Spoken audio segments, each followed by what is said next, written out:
स्वागत है प्यारे साथियों आप सभी लोगों का। तो हो जाइए तैयार अपने मंजिल को पाने के लिए। एसएससी जीडी का जो भी छात्र मेरे सपना देख रहे हैं वो अपने मंजिल तक जरूर पहुंचेंगे अगर उनमें कड़े मुकाबले करने की ताकत, बेहतर साहस और ईमानदारी से अपनी पढ़ाई करने का जज्बा है तो मंजिल तक जरूर पाएंगे। कहते हैं ना कि मंजिलें क्या हैं, रास्ता क्या है। मंजिलें क्या हैं, रास्ता क्या है, हौसला हो तो फासला क्या है। जी हाँ, स्वागत है, तैयार हो जाइए और आरंभ से लेके अंत तक सेशन में बने रहिए और साथ में आप कमेंट भी करके बताते रहिए। आखिरी में ये जरूर बताइए कि आपके इस सेशन में कितने सवाल सही हुए, आपने इस एसएससी जीडी के आयोग के कितने सवालों की समझ आप रखते हैं, कितना बेहतर समझते हैं, कितना नहीं। आइए सेशन की शुरुआत करते हैं। सौरमंडल, हमारे सौरमंडल के बाहर निम्नलिखित में से कौन सा ऐसा ग्रह है जो आमतौर पर हमारी आकाश गंगा में किसी अन्य तारे की परिक्रमा करता है? तो वह है आपका एक्सोप्लैनेट, जो हमारी आकाश गंगा में किसी अन्य तारे का भी परिक्रमा करता रहता है। सौरमंडल की खोज किसने की थी? बहुत ही फेमस सवाल है, बार बार पूछा गया है। कापरनिकस ने 1543 के लगभग में खोज किया था। किसका? सौरमंडल का खोज करने वाले व्यक्ति यही थे। बाकी समुद्री मार्ग की खोज करने वाले कौन थे आपके? Vasco da Gama. ग्रह का वातावरण किस गैसों से बना हुआ है? तो सबसे ज़्यादा कार्बन डाइऑक्साइड गैसों से इसका इन्वायरमेंट घिरा हुआ है। किसका? मंगल ग्रह का। और आप जानते हैं कि पृथ्वी के अलावा एकमात्र ग्रह है मंगल जिस पर जीवन की संभावना व्यक्त की जा रही है। ये सवाल भी कई बार पूछा गया है कि पृथ्वी के अलावा कौन सा ग्रह है जिस पर जीवन की संभावना व्यक्त की जा रही है। इसके दो उपग्रह हैं, एक का नाम है फोबोस और दूसरे का नाम है डीमोस। फोबोस और डीमोस इसके दो उपग्रह हैं। किसके? मंगल के। और आप जानते हैं कि हमारा जो सोलर सिस्टम है, यानी सूर्य के बाद के जो ग्रह हैं जो सूर्य के चारों तरफ चक्कर लगाते हैं, बुध के बाद, यानी जिसे हम लोग क्या कहते हैं, मर्क्यूरी भी कहते हैं। बुध के बाद आपका शुक्र है और शुक्र के बाद फिर आपका है शुक्र, फिर पृथ्वी, उसके बाद मंगल।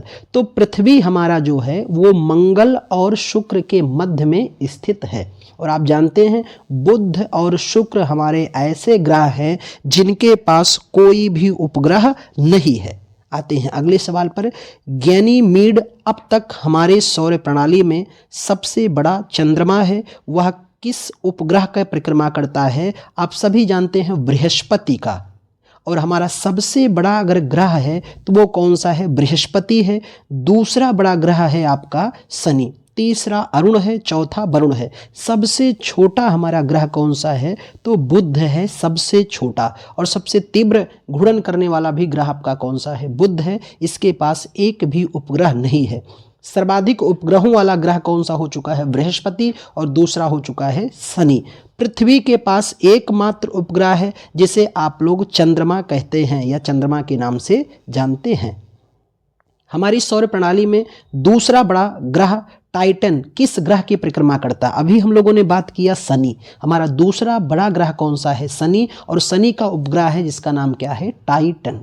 ठीक है। और इस शनि जो है ये बिल्कुल सेबर रिंग्स, 7 वलय या 7 छल्ले इसके चारों तरफ घिरे हुए दिखाई देते हैं। किस ग्रह के किनारे? शनि के। पर इन सब ग्रहों पर जीवन की संभावना नहीं है क्योंकि ऐसे गैसों का यहाँ पर विकास होता है जो मानवीय जीवन के अनुकूल बिल्कुल भी नहीं है।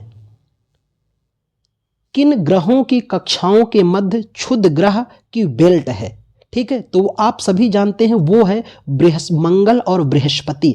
मैं आपको बताऊं कि यह आपका बुध है, बुध के बाद शुक्र, शुक्र के बाद फिर पृथ्वी, उसके बाद मंगल, उसके बाद ये छोटे छोटे खगोलीय पिंड हैं जिन्हें क्षुद्र ग्रह कहते हैं, जिसमें धूल, कण, पत्थर इत्यादि शामिल हैं। उसके बाद आपका बृहस्पति है, फिर आपका शनि है, फिर अरुण और वरुण। इस तरह से ग्रहों का क्रम है। तो ये मंगल यानी मार्स और जुपिटर के मध्य में एस्ट्राइड नाम का क्षुद्र ग्रह का बेल्ट पाया जाता है। तो किन दो ग्रहों के मध्य है? मंगल और बृहस्पति के मध्य। तो आप देखो इस दृश्य से आप एक भी समझ सकते हो कि सूर्य के बाद कौन सा ग्रह है? मर्क्यूरी। मर्क्यूरी के बाद फिर कौन सा है? वीनस। वीनस के बाद अर्थ।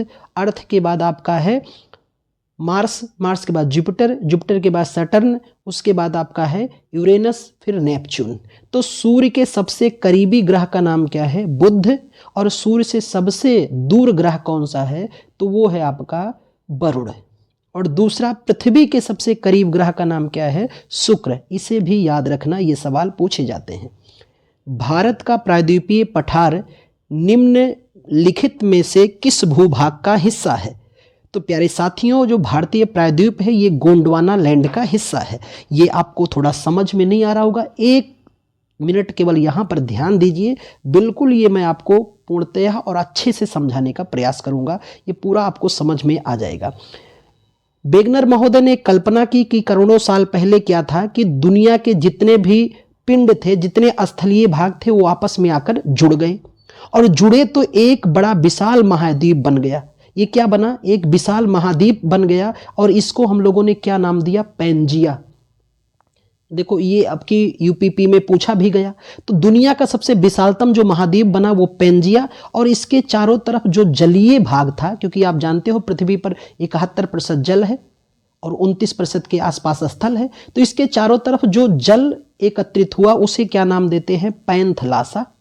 तो पहले तो ध्यान में रखना है आपको कि दुनिया का सबसे विशालतम जो महाद्वीप बना उसका नाम क्या है? पैंजिया। उसके चारों तरफ जो जल एकत्रित हुआ उसे क्या कहते हैं? पैंथलासा।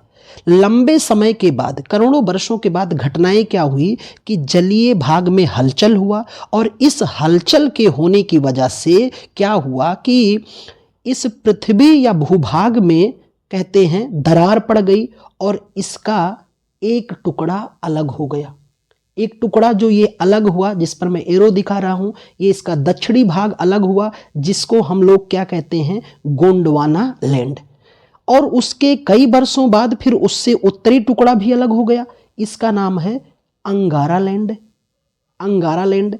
तो माना जाता है कि आरंभ में, करोड़ों साल पहले की ये घटना है, आरंभ में एक ही महाद्वीप था पैंजिया। उसके बाद करोड़ों साल बाद उसमें ऐसी घटनाएं हुई कि उसका एक टुकड़ा अलग हुआ जिसे क्या कहते हैं? गोंडवाना लैंड, और फिर एक दूसरा टुकड़ा अंगारा लैंड।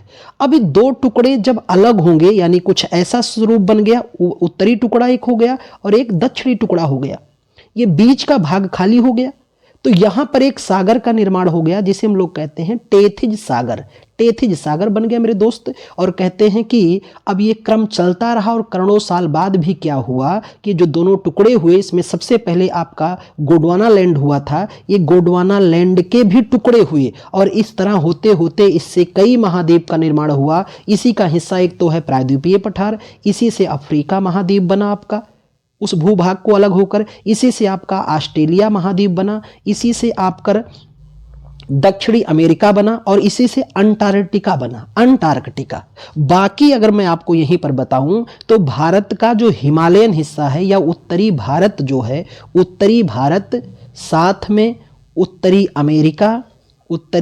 अमेरिका और साथ में यूरेशिया, ये तीनों भूखंड जो हैं मेरे मित्र, ये किसके हिस्से हैं? तो ये लारेंसिया या अंगारा लैंड के हिस्से हैं। तो क्योंकि लारेंसिया को हम लोग क्या कहते हैं? तो गोंडवाना लैंड दक्षिणी टुकड़ा था, अंगारा लैंड को लारेंसिया भी कहते हैं। तो लारेंसिया का भी विभाजन हुआ, या उसका विभाजन हुआ तो क्या बना? उत्तर भारत का निर्माण हुआ जिसमें हिमालय वगैरह हैं, उत्तरी अमेरिका महाद्वीप बना, यूरेशिया, यूरोप और एशिया। लेकिन गोंडवाना लैंड से क्या क्या बना? प्रायद्वीपीय भारत बना, अफ्रीका, ऑस्ट्रेलिया, अंटार्कटिका, ये सभी का निर्माण हुआ किससे? गोंडवाना लैंड से। अगले सवाल पर आते हैं, सैंडस्टोन निम्न में से किसका उदाहरण है? सैंडस्टोन जो है ये प्रमुख उदाहरण माना जाता है किसका? तलछटी पत्थरों का उदाहरण माना जाता है। कौन? सैंडस्टोन। अब देखो ये कैसे समझ पाएंगे जब आप पढ़ेंगे रॉक्स, चट्टानें। हम लोग मुख्यतः 3 प्रकार की रॉक्स पढ़ते हैं, जिसमें सबसे पहली होती है आपका आग्नेय चट्टान, इग्नस रॉक। फिर आपकी होती है दूसरी अवसादी चट्टान, और तीसरी आपकी होती है कायांतरित या मेटामॉर्फिक रॉक्स होती है। इन्हीं चट्टानों के स्वरूप, यही आग्नेय चट्टानों का ही अपक्षय और अपर्दन होता है तो क्या बन जाता है, अवसादी चट्टान बन जाता है। और इन्हीं अवसादी चट्टानों पर जब दाब और ताप दोनों अधिक होते हैं तो वही चट्टान क्या बन जाती है, कायांतरित या रूपांतरित, जिसका बिल्कुल रूप बदल जाता है। जैसे आप अक्सर देखते हैं कि महिलाओं को खूब देखते होंगे आप इस चीज़ का कि मेकअप से पहले उनका दृश्य क्या होता है और मेकअप के बाद आप पहचान नहीं, काया पलट जाता है। तो वैसे ही जब चट्टानों पर ताप और दाब दोनों खूब बल से लगाया जाता है तो चट्टानें एकदम बिल्कुल निखर जाती हैं, स्वरूप ही बदल जाता है। बिल्कुल कहते हैं कि जो बलुआ पत्थर है वो संगमरमर बन जाता है, यानी कायांतरित हो जाता है, काया एकदम बदल जाती है। तो इन्हीं चट्टानों का ये स्वरूप होता है। अगले सवाल पर आते हैं मित्र। तो अगला प्रश्न है, बहिर्वेधी चट्टान एक प्रकार होती है, यह चट्टान किसका स्वरूप होती है, आग्नेय चट्टानों का ही स्वरूप मानी जाती है बहिर्वेधी चट्टान। निम्नलिखित में से कौन एक कायांतरित चट्टान नहीं है, तो वह आपका है चूना पत्थर। क्योंकि चूना पत्थर किसका हिस्सा है, तो चूना पत्थर, बलुआ पत्थर, ये सभी अवसादी चट्टान हैं। और इन्हीं पर जब ताप दाब बनता है तो ये चट्टानें कौन सी हो जाती हैं, कायांतरित। बाकी संगमरमर, स्लेट, नीस, ये सभी कैसी चट्टान हैं, कायांतरित चट्टान हैं। चूना पत्थर जो है और बलुआ पत्थर जो है ये दोनों कैसी चट्टानें हैं, अवसादी चट्टानें हैं। निम्नलिखित में से कौन सा घास का मैदान उत्तरी अमेरिका में स्थित है। ये सवाल बहुत ही फेमस सवाल, कई बार पूछा जाता है। प्रेरी, मैं आपको एक यहाँ पर छोटा सा एग्जाम्पल बता रहा हूँ मेरे मित्र, जो एग्जाम के लिए बहुत ही महत्वपूर्ण होता है। घास के मैदान दो प्रकार के होते हैं, एक तो होता है गर्म घास के मैदान और एक होते हैं ठंडे। तो जो गर्म घास का मैदान होता है उसे हम लोग कहते हैं उष्णकटिबंधीय घास का मैदान। जो ठंडे घास के मैदान होते हैं उन्हें हम लोग कहते हैं समशीतोष्ण कटिबंधीय घास का मैदान। समशीतोष्ण कटिबंधीय घास का मैदान, ये कहीं नोट भी कर लेना अगर आपको ज़रूरत लगेगी तो। उष्ण कटिबंधीय घास का मैदान, जैसे एग्जाम्पल मैं बताऊं तो कौन सा है, लानोज, ये कैसा घास का मैदान है, उष्ण कटिबंधीय। सेलवास, यह भी कैसा घास है, उष्ण कटिबंधीय यानी गर्मी वाले।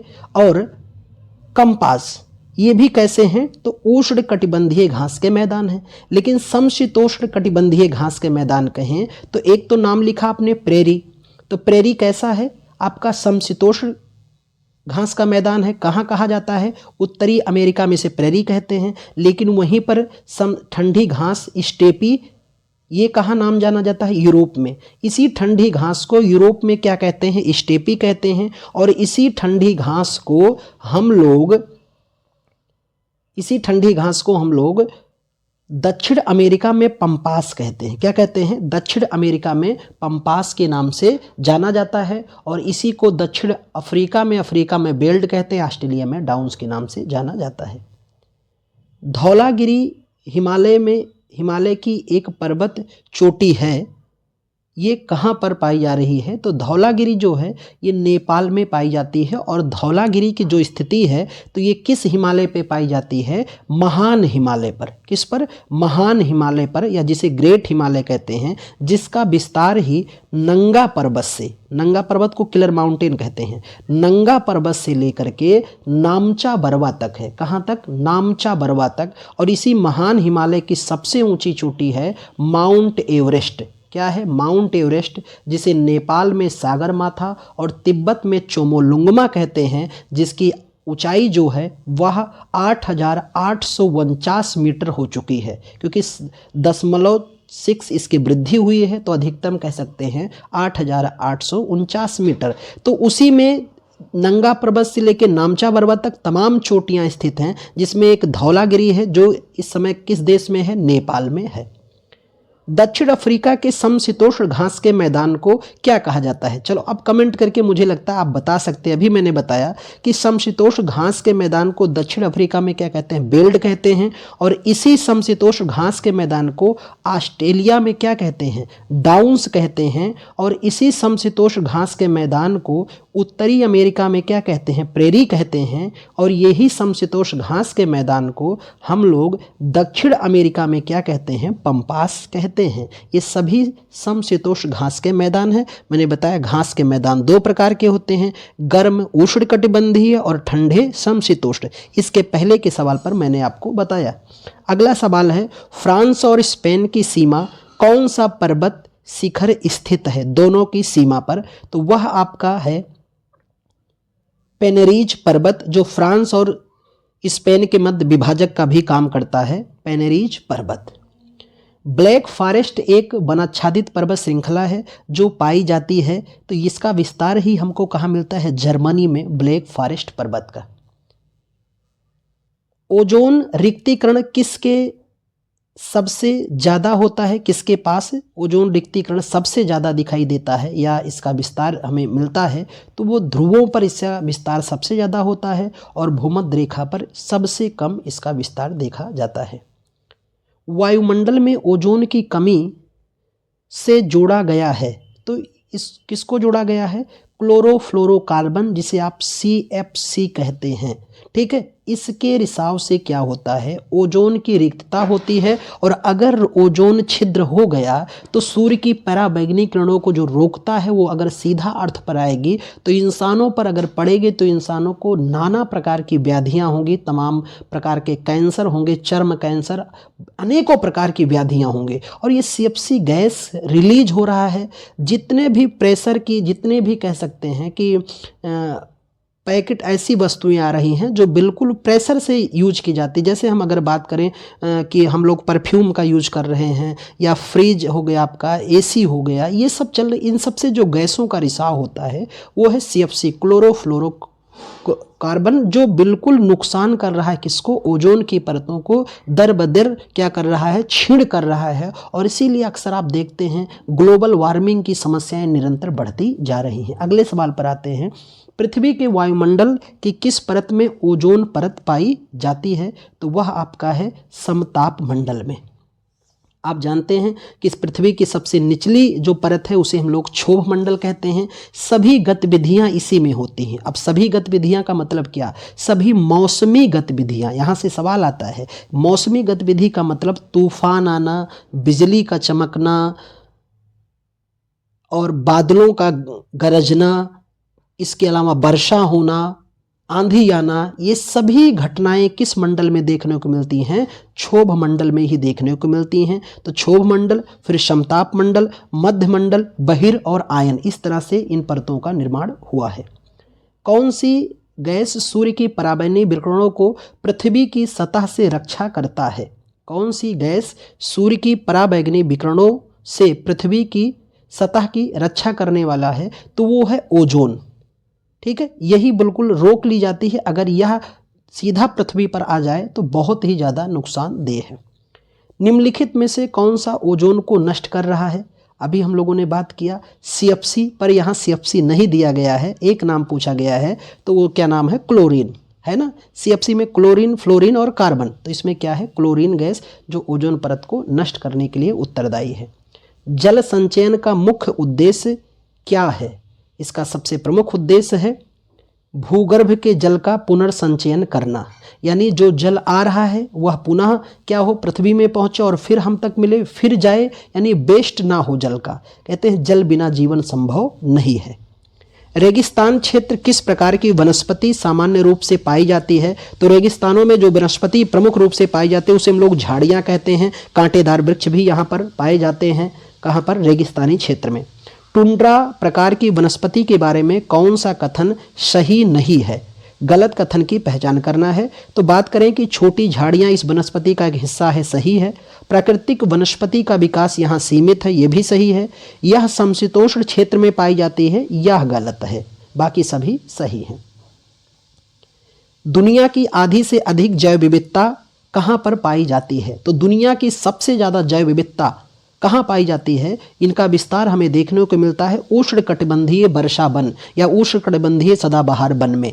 यानी विस्तार अगर कहें दुनिया में तो 0 से लेकर 10 डिग्री तक सबसे ज़्यादा जैव विविधता पाई जाती है। जैव विविधता क्या है? जहाँ पर पेड़ पौधे लताएं इत्यादि जीव जंतुओं का सबसे ज़्यादा क्षेत्र या विकास हो, उन्हीं को जैव विविधता या बायोडाइवर्सिटी कहते हैं।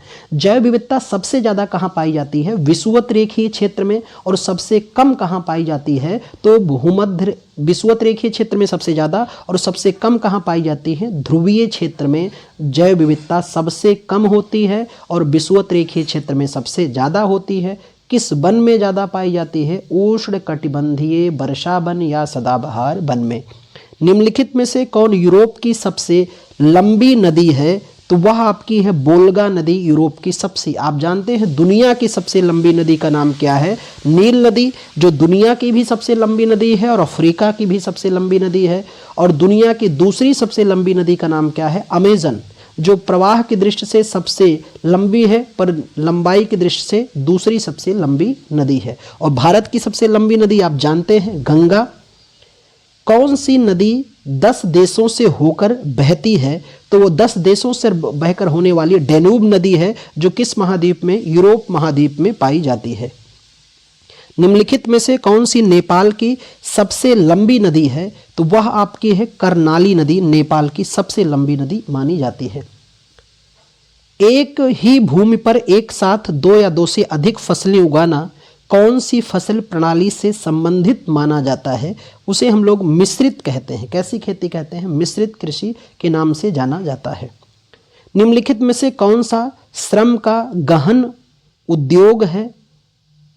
तो श्रम का गहन उद्योग है चाय, जो बिल्कुल ढलानी क्षेत्रों पर, पहाड़ी ढलानों पर किया जाता है। और भारत में सबसे ज़्यादा चाय जो है, दार्जिलिंग की चाय खूब मशहूर और फेमस है। असम के क्षेत्र में इनका बेहतर रूप से उत्पादन किया जाता है चाय का। और भारत में चाय सबसे पहले बाबा बुदन की पहाड़ियों पर ही देखा गया था। हरित क्रांति निम्नलिखित में से किस राष्ट्र में पहले शुरू की गई थी? तो मैक्सिको में सबसे पहले नॉर्मन बोरलांग ने इसकी शुरुआत की थी। और इसी क्रांति को भारत में 1965 से 1966 के दौरान भारत में आई, और इसके भारत में श्रेय दिया जाता है हरित क्रांति का किसे? MS स्वामीनाथन साहब को। और हरित क्रांति किससे संबंधित है? खाद्यान्न उत्पादन से। किससे? खाद्यान्न उत्पादन से हरित क्रांति का संबंध है। और वो भी किस खाद्यान्न उत्पादन से? गेहूं और चावल, ये 2 प्रमुख खाद्यान्नों से संबंधित हरित क्रांति है। और इसका सबसे ज़्यादा प्रभाव कहाँ दिखाई दिया? तो पश्चिमी उत्तर प्रदेश, पश्चिमी यूपी में, पंजाब में, हरियाणा में, और पंजाब और हरियाणा में इसका सबसे ज़्यादा व्यापक लाभ दिखाई दिया। किसका? हरित क्रांति का। किस तरह की जलवायु चाय के बागानों के लिए सबसे उपयुक्त मानी जाती है? वह है गर्म और नम जलवायु इसके लिए सबसे बेहतर मानी जाती है। निम्नलिखित में से कौन सा देश में दुनिया का सबसे बड़ा कृषि भूमि क्षेत्र है? तो आपका है संयुक्त राज्य अमेरिका में सबसे ज़्यादा कृषि भूमि क्षेत्र पाया जाता है। वह व्यवस्था जिसमें स्थानीय किसानों को एक खेत में अस्थायी रूप से खेती करने की अनुमति दी जाती है, उसे क्या कहा जाता है? उसे हम लोग अपने यहाँ कहते हैं किस नाम से? टोंग्या कृषि के नाम से जाना जाता है। चाय का सबसे बड़ा उत्पादक देश इनमें से कौन सा है? तो वो है चीन। पर चाय का उपभोक्ता सबसे बड़ा कौन है? भारत। यहाँ लोग चाय खूब पीते हैं। अंग्रेजों ने चाय लोगों को देकर चले गए और चाय खूब पी रहे हैं लोग। निम्नलिखित में से कौन सी जुगाली करने वाला जानवर है? तो जुगाली करने वाला, जिसे हम लोग कहते हैं ना मुंह चलाता रहता है, तो गाय भैंस ये सब बिल्कुल जुगाली करते रहते हैं। जब भोजन करने के बाद देखो मुख को चला देते रहते हैं, उसी को जुगाली कहा जाता है। खनन की प्रक्रिया कि जिसके द्वारा उथली गहराई पर पड़े खनिजों को सतही परत हटाकर बाहर निकाला जाता है, उसे क्या कहते हैं?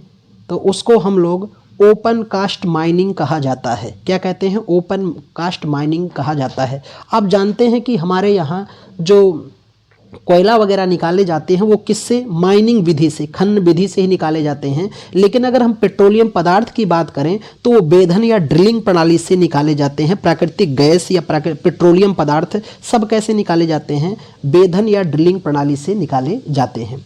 निम्नलिखित में से कौन सा बंदरगाह या टर्मिनल प्रशांत महासागर में स्थित नहीं है? तो वह आपका है Rio de Janeiro, Brazil.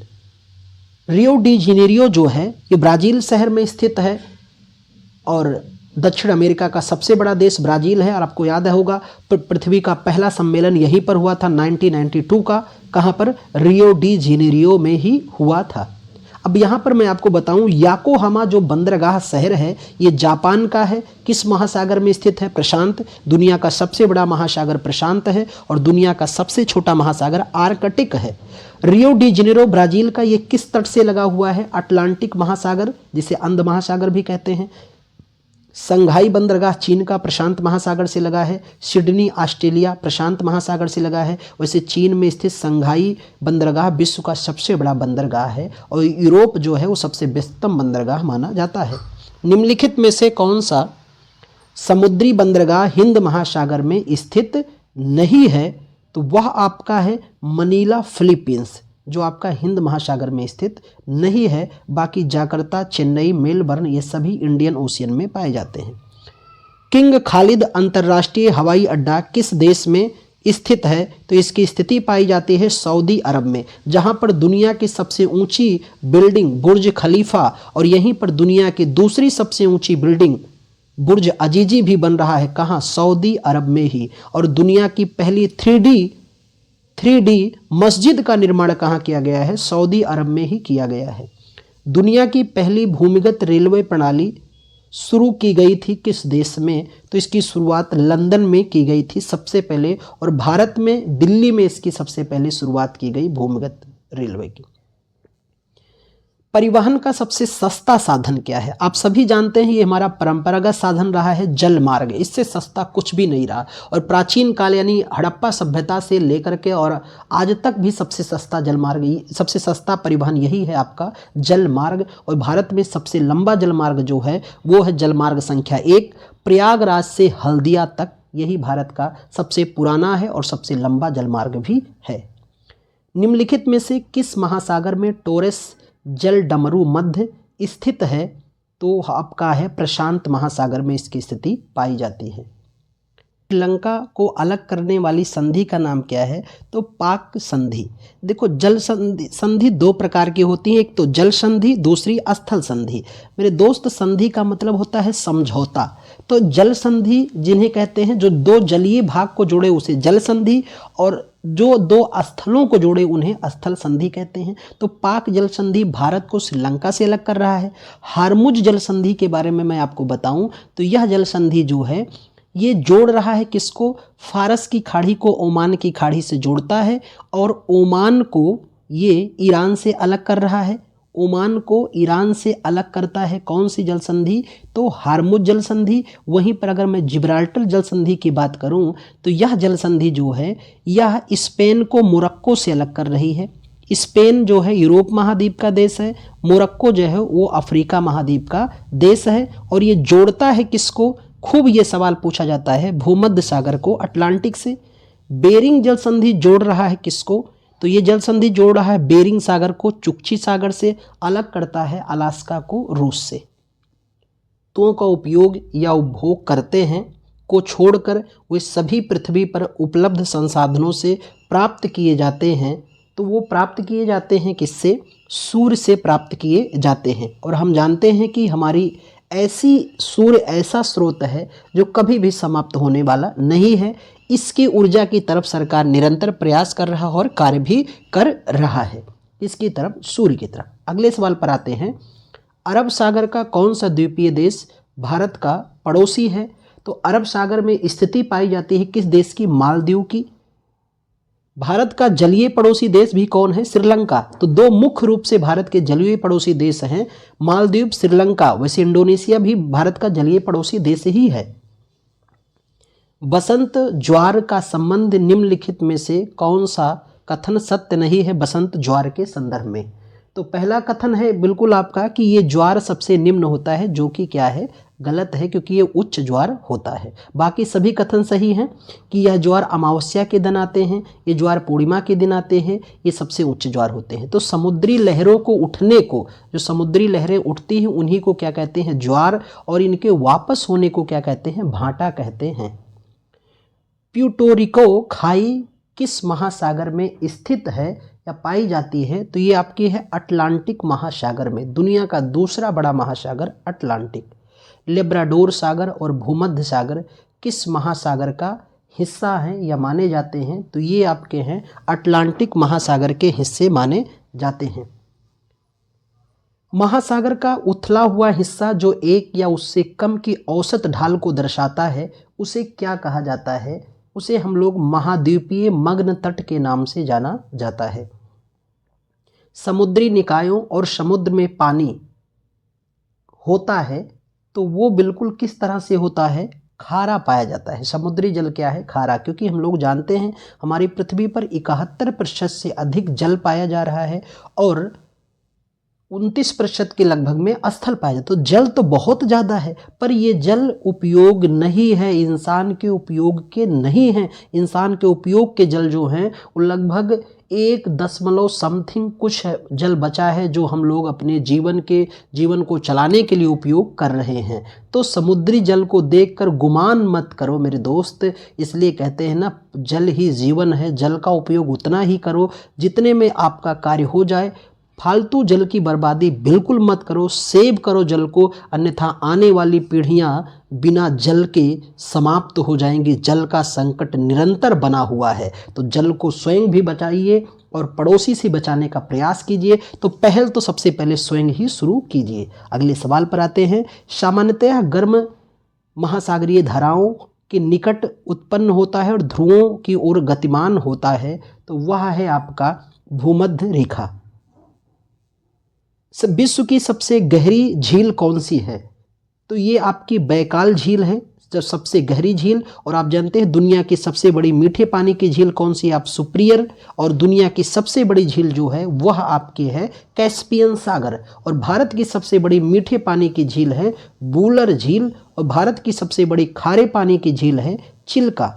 Chilka को भारत की सबसे बड़ी खारे पानी की झील जो उड़ीसा में है, सबसे बड़ी लैगून झील, सबसे बड़ी तटीय झील, तीनों संबंध किससे हैं? चिल्का झील से संबंधित हैं। भूमि और समुद्री हवाओं के कारण उत्पन्न होता है वह आपका है संवहन। उसे क्या कहते हैं? संवहन के नाम से जाना जाता है। निम्नलिखित में से कौन सा अपवहन तंत्र जल निकाय के पर्यटन का निर्धारक नहीं होता है? तो आपका है अपवहन तंत्र का स्रोत। जी हाँ, तो हिमालय पर्वत की सुदूर उत्तरी पर्वतमाला को किस नाम से जाना जाता है? इसे हम लोग महा हिमालय या महान हिमालय कहते हैं। आप जानते हैं कि हिमालय जो है इसे जहाँ आज ये हिमालय स्थित है, यहाँ पहले क्या था? टेथिज सागर था। तो कहते हैं मित्र इसे कि टेथिज, हिमालय का गर्भगृह किसे कहा जाता है? तो हिमालय का गर्भगृह कहा जाता है टेथिज सागर का। टेथिज सागर जो था ये स्थित था किसके मध्य? अंगारा लैंड और गोंडवाना लैंड के मध्य स्थित था टेथिस सागर। अंगारा लैंड और गोंडवाना लैंड के मध्य टेथिस सागर था। और वहीं पर आज हमें क्या दिखाई देता? हिमालय। इस हिमालय की कुल 4 श्रेणियों यानी श्रेणी क्रम में इन्हें 4 भागों में विभाजित किया जाता है। सबसे इसकी उत्तरी श्रेणी जो है उसे हम लोग ट्रांस हिमालय कहते हैं। उसके दक्षिण की श्रेणी को ग्रेट हिमालय के नाम से जाना जाता है। उसके दक्षिण की श्रेणी को हम लोग मिडिल हिमालय कहते हैं और उसके दक्षिण को हम लोग शिवालिक हिमालय कहते हैं। ये हिमालय की 4 श्रेणियां हैं। सबसे प्राचीन श्रेणी का नाम है आपका ट्रांस हिमालय, सबसे नवीन है शिवालिक हिमालय, जो सबसे नवीन हिमालय भी कहते हैं, और इसे गिरपदीय हिमालय के नाम से भी जाना जाता है, शिवालिक को कहते हैं। निम्नलिखित में से कौन सी पहाड़ी आंध्र प्रदेश में स्थित है? तो वो है आपकी पालकोंडा पहाड़ी। यह आंध्र प्रदेश में पाई जाती है। दक्षिण भारतीय पर्वतीय क्षेत्र का हिस्सा है पालकोंडा की पहाड़ी। और बाकी आप नीलगिरी से सवाल खूब आता है। नीलगिरी की पहाड़ियों का जो विस्तार पाया जाता है ये ज़्यादा केरल और तमिलनाडु में, पर इसका विस्तार केरल, कर्नाटक और तमिलनाडु में पाया जाता है नीलगिरी की पहाड़ी, जिसकी सबसे ऊंची चोटी का नाम है दोदा बेट्टा और दूसरी ऊंची चोटी का नाम है माँ कृति। महाबलेश्वर की पहाड़ियाँ आपकी पश्चिमी घाट में पाई जाती हैं। कहाँ पर? पश्चिमी घाट में महाबलेश्वर की पहाड़ियाँ पाई जाती हैं। अन्नामलाई की पहाड़ी जो है ये नीलगिरी पहाड़ी के दक्षिण में पाई जाती है, अन्नामलाई की पहाड़ी। महाराष्ट्र में जो पहाड़ी है उसे महाबलेश्वर कहते हैं। आंध्र प्रदेश में जो पहाड़ियाँ पाई जाती हैं उनमें ही नल्लामलाई है, बेलीकोंडा है, नागरी पहाड़ियाँ हैं। केरल और तमिलनाडु में मैंने कहा सर्वाधिक विस्तार किसका है? नीलगिरी पर्वत का।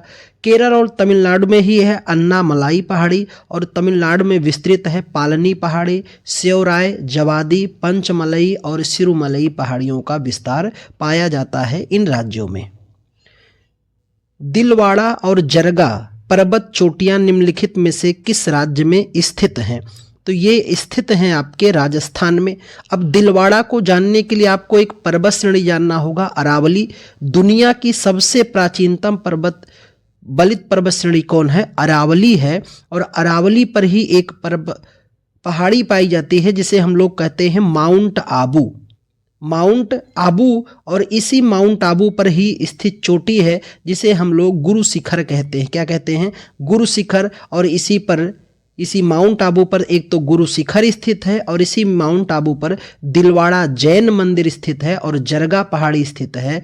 और ये सभी किस राज्य में पाए जाते हैं? राजस्थान में पाए जाते हैं। गुरु शिखर जिसकी ऊंचाई 1722 मीटर है, सिरोही जिला राजस्थान का। शेर पहाड़ियाँ, दिलवाड़ा और जरगा ये सब राजस्थान में ही हैं, पर जरगा पहाड़ी राजस्थान के उदयपुर जिले में पाई जाती है। निम्नलिखित में से किस राज्य में आबोर पहाड़ियाँ स्थित हैं? तो वह आपका है अरुणाचल प्रदेश। ये हिमालय का हिस्सा है। आबोर, मिरी, डफला, मिसमी, आभोर, मिरी, डफला, मिसमी ये सभी पहाड़ियाँ अरुणाचल प्रदेश में पाई जाती हैं और इन पहाड़ियों का नामकरण यहाँ की जनजातियों के आधार पर किया गया है।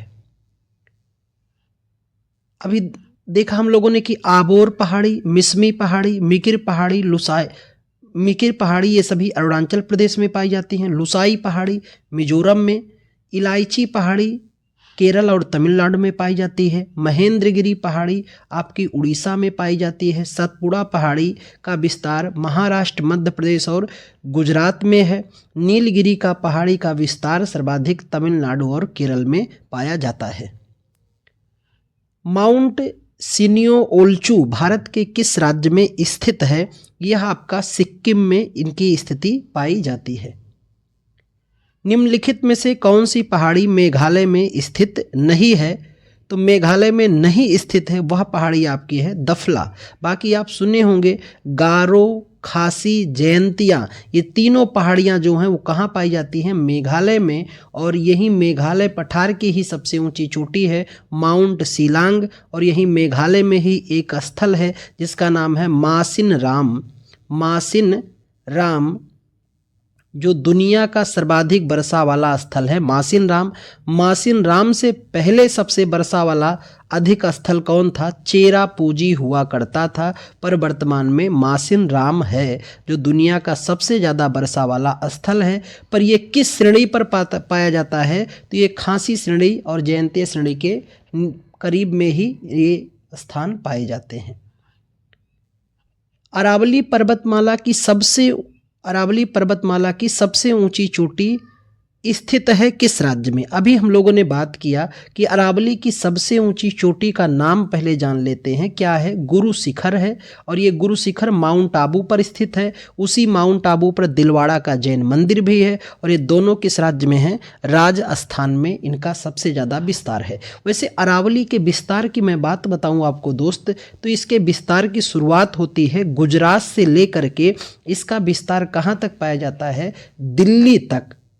दिल्ली तक पाया जाता है। और दिल्ली में इस पहाड़ी को दिल्ली रिज कहते हैं। रायसीना की पहाड़ी सुना होगा जो इसी का हिस्सा माना जाता है।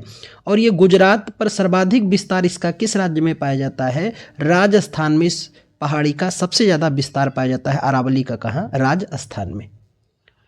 उड़ीसा के किस जिले में पूर्वी घाट की सबसे ऊंची चोटी स्थित है? तो वह आपका है कोरापुट में सबसे ऊंची चोटी स्थित है। जिंदगढ़ा या कहीं कहीं महेंद्रगिरी का नाम आता है। जो भी विकल्प में आए, विकल्प के अनुसार आप उसका सही चयन करेंगे। अरुणाचल प्रदेश राज्य की सबसे ऊंची चोटी कौन सी है? तो आपकी है कंगतो। यहाँ की सबसे ऊंची चोटी पाई जाती है। यहाँ की पहाड़ियाँ भी हम लोगों ने बात किया, आभोर, मिरी, डफला, मिसमी। आभोर, मिरी, डफला और मिसमी, ये सभी पहाड़ियाँ जो हैं वो पाई जाती हैं कहाँ? अरुणाचल प्रदेश में।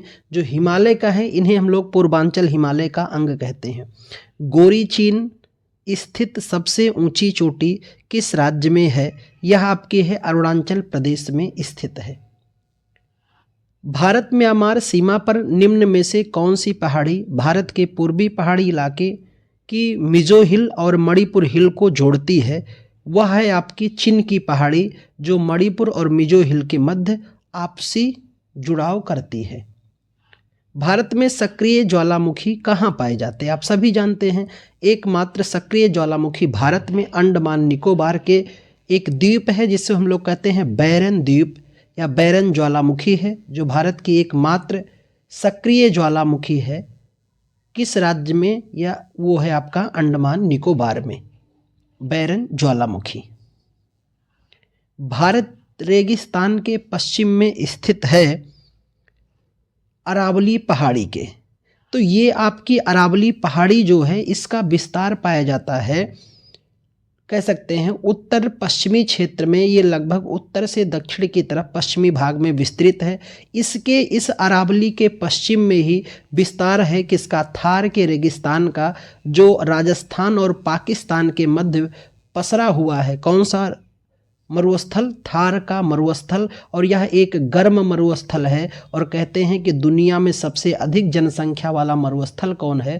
थार का मरुस्थल है। गर्म मरुस्थल को हम लोग उष्ण कटिबंधीय मरुस्थल के नाम से जानते हैं। हिमालय की सबसे बाहरी श्रृंखला कौन सी है? तो वह है आपकी शिवालिक। अभी मैंने कहा हिमालय की 4 श्रेणियां हैं। सबसे उत्तरी में है ट्रांस हिमालय, उसके दक्षिण में है ग्रेट हिमालय, और उसके फिर दक्षिण में है आपका मिडिल हिमालय, और सबसे बाद में आपका आता है शिवालिक। तो ये सबसे बाह्य श्रेणी है, इसे बाह्य हिमालय कहते हैं। इसे सबसे नवीन हिमालय कहते हैं। इसे गिरपदीय हिमालय के नाम से भी जानते हैं। किसको? शिवालिक को इस गिरपदीय के नाम से भी जाना जाता है। हिमालय पहाड़ों का एक उदाहरण है। तो हिमालय पहाड़ों का एक उदाहरण है कैसे? परतदार पहाड़ों का उदाहरण माना जाता है, क्योंकि परत दर परत इसकी 4 श्रेणियां भी मैंने आपको बताया हिमालय की, इस तरह से आपको दिखाई देती हैं ये परत के रूप में। पूर्वी पर्वत श्रृंखला के रूप में जानी जाने वाली है वो है आपकी पटकाई पहाड़ियाँ। ये पटकाई पहाड़ियाँ पूर्वी पर्वत श्रृंखला के नाम से जानी जाती हैं। ये पटकाई बुम जो है इनका विस्तार देखा जाता है कहाँ पर? तो अरुणाचल प्रदेश और नागालैंड दोनों राज्यों में इनकी विस्तार हमें मिलता है। पटकाई पहाड़ियाँ जो पूर्वी श्रृंखला का मूल रूप होती हैं। बर्फ से ढकी चोटियों वाला एकमात्र पर्वत श्रृंखला कौन सा है? तो वह आपका है हिमालय। हिमालय क्योंकि जो औसत ऊंचाई बर्फ की है वो लगभग आपकी 4400 मीटर है, और ये हिमालय जो है इसकी औसत ऊंचाई 6000 मीटर है। तो हमेशा इसका भाग पूरा बर्फ से ढका होता है। इसीलिए जब तापमान अधिक होता है तो यहाँ के बर्फ जो हैं, बर्फ के बड़े बड़े पहाड़ जिन्हें हम लोग ग्लेशियर कहते हैं, उनके पिघलने से जो धाराएं बनती हैं उन्हीं आकर के आगे चलकर नदी का स्वरूप धारण करती हैं, और वो नदियाँ बिल्कुल अनवरत पूरे वर्ष भर बहती रहती हैं, क्योंकि ग्लेशियर से ग्लेशियर पिघलते रहते हैं और उन नदियों को जल मिलता रहता है। निम्नलिखित में से कौन सी पर्वत श्रृंखला भारत, पाकिस्तान और चीन तक फैली हुई है? तो वो है आपकी काराकोरम। हमने आपको बताया कि भारत की सबसे प्राचीन श्रेणी का नाम क्या है? ट्रांस हिमालय। ट्रांस हिमालय ये भारत की सबसे प्राचीनतम हिमालय श्रेणियाँ हैं। इसकी कुल 4 श्रेणी हैं। ट्रांस हिमालय की कितनी श्रेणी हैं? कुल 4 हैं। परंतु भारत में इसकी कितनी श्रेणी हैं? तो भारत में इसकी 3 श्रेणियां हैं। एक का नाम हम लोग बात करते हैं तो काराकोरम, दूसरी है आपकी लद्दाख और तीसरी है जास्कर। ये काराकोरम जो है ये बिल्कुल आपको मैं भारत के नक्शे की बात बताऊं तो इस हिस्से पे काराकोरम पाई जाती है, ये वाले हिस्से पे। तो इधर देखिए पाकिस्तान में भी इसका विस्तार चला जाता है और ऊपरी सतह पर विस्तार इसका दिखाई देता है कहाँ पर? चाइना पर। यहाँ एलओसी है तो यहाँ पर चाइना का भी क्षेत्र दिखाई देता है और ये भारत तो इसमें पाया ही जाता है। तो ट्रांस हिमालय की यही 3 श्रेणियाँ भारत में हैं, काराकोरम, लद्दाख, जास्कर। और इसी काराकोरम पर ही मेरे मित्र एक चोटी है जिन्हें हम लोग K2 के नाम से जाना जाता है। K2 या गॉडविन ऑस्टिन कहते हैं, क्योंकि K2 की खोज ही किया था गॉडविन ऑस्टिन महोदय ने। अयोध्या पहाड़ किस राज्य में स्थित है? तो ये पश्चिम बंगाल राज्य में स्थित है और ये प्रायद्वीपीय पठार का हिस्सा माना जाता है। निम्नलिखित में से विकल्पों में से कौन सी भारत में हिमालय की सबसे ऊंची पर्वत चोटी है? तो वो आपकी है कंचनजंगा। अब यहाँ खूब ध्यान आप रखना मेरे मित्र, बात कर रहे हैं हिमालय की, तो हिमालय का विस्तार जो है वो नंगा पर्वत से लेकर के नामचा बरवा तक पाया जाता है। और इस हिमालय की सबसे ऊंची चोटी है माउंट एवरेस्ट। लेकिन इस हिमालय की भारत में सबसे ऊंची चोटी है आपकी कंचनजंगा। ये भारत में इस हिमालय की सबसे ऊंची चोटी है। तो ध्यान में रखना, जब भारत शब्द आएगा कि हिमालय की भारत की सबसे ऊंची चोटी तो कंचनजंगा लगाना है। और जब केवल प्रश्न यही रहेगा कि हिमालय की सबसे ऊंची चोटी कौन है तो वो है माउंट एवरेस्ट, जो दुनिया की भी सबसे ऊंची चोटी है। और इस माउंट एवरेस्ट को नेपाल में सागरमाथा और तिब्बत में चोमोलुंगमा के नाम से भी जाना जाता है। पश्चिमी घाट की सबसे ऊंची चोटी कौन सी है? वो है आपकी अनाईमुदी। ये किस पहाड़ी पे पाई जाती है? अन्नामलाई पहाड़ी पर पाई जाती है। और ये पश्चिमी घाट और दक्षिण भारत की सबसे ऊंची चोटी है अनाईमुदी, जो दक्षिण भारत का इसे माउंट एवरेस्ट भी कहते हैं। किसे? अनाईमुदी पहाड़ी को कहते हैं। बाबा बुदन की पहाड़ी पाई जाती है किस राज्य में? कर्नाटक में। और यही बाबा बुदन की पहाड़ी है जहां सबसे पहले कॉफ़ी या चाय के पौधे उगाए गए थे। महेंद्रगिरी की पहाड़ी जो है ये उड़ीसा में पाई जाती है। और दोदा बेट्टा जो है नीलगिरी पहाड़ी की सबसे ऊंची चोटी है। निम्न पर्वत श्रृंखलाओं में से दोदा बेट्टा सबसे ऊंची चोटी है। अभी मैंने आपको बताया किसकी? नीलगिरी पहाड़ी, जिसका सर्वाधिक विस्तार केरल और तमिलनाडु में पाया जाता है।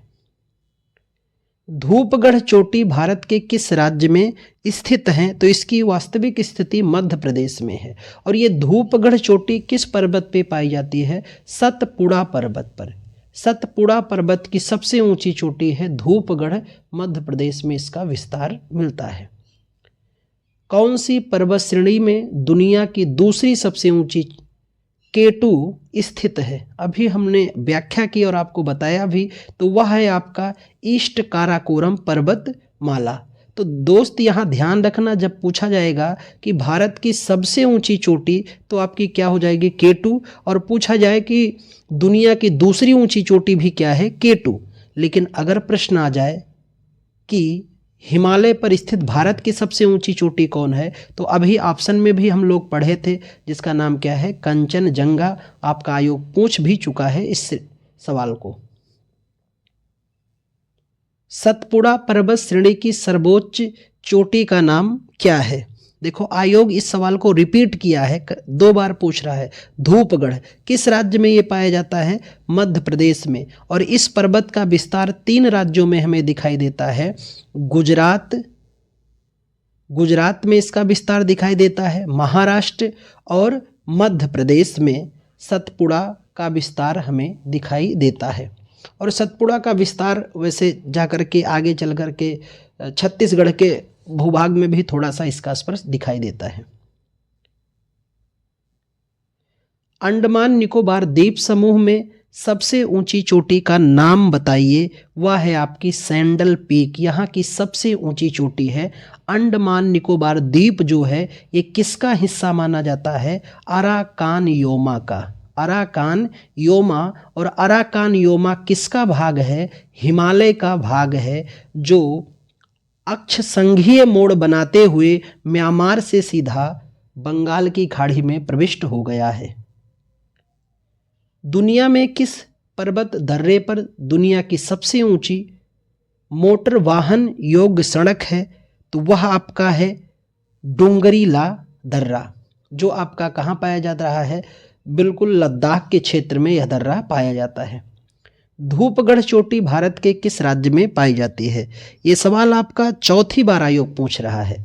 मध्य प्रदेश में किस पर्वत की चोटी है? सतपुड़ा पर्वत की चोटी है धूपगढ़। कौन सी पर्वत श्रेणी दुनिया की दूसरी सबसे ऊंची चोटी है? आयोग इसको पुनः रिपीट किया है सवाल को, तो वो है आपकी ईस्ट काराकोरम पर्वत श्रेणी। और ये काराकोरम किस हिमालय का हिस्सा है? तो ट्रांस हिमालय का हिस्सा है काराकोरम। मैंने बताया ट्रांस हिमालय की भारत में 3 श्रेणियां हैं। सबसे उत्तरी है आपकी काराकोरम, उसके दक्षिण में है लद्दाख, और उसके दक्षिण में है जास्कर। और इसी काराकोरम पर ही K2 स्थित है। भारत एवं दुनिया की दूसरी ऊंची चोटी K2 स्थित है। और इसी काराकोरम के पास सबसे ऊंचे ग्लेशियर पाए जाते हैं, जिन्हें आप सियाचिन, बियाफो, बाल्टेरो, हिस्बार के नाम से जाना जाता है।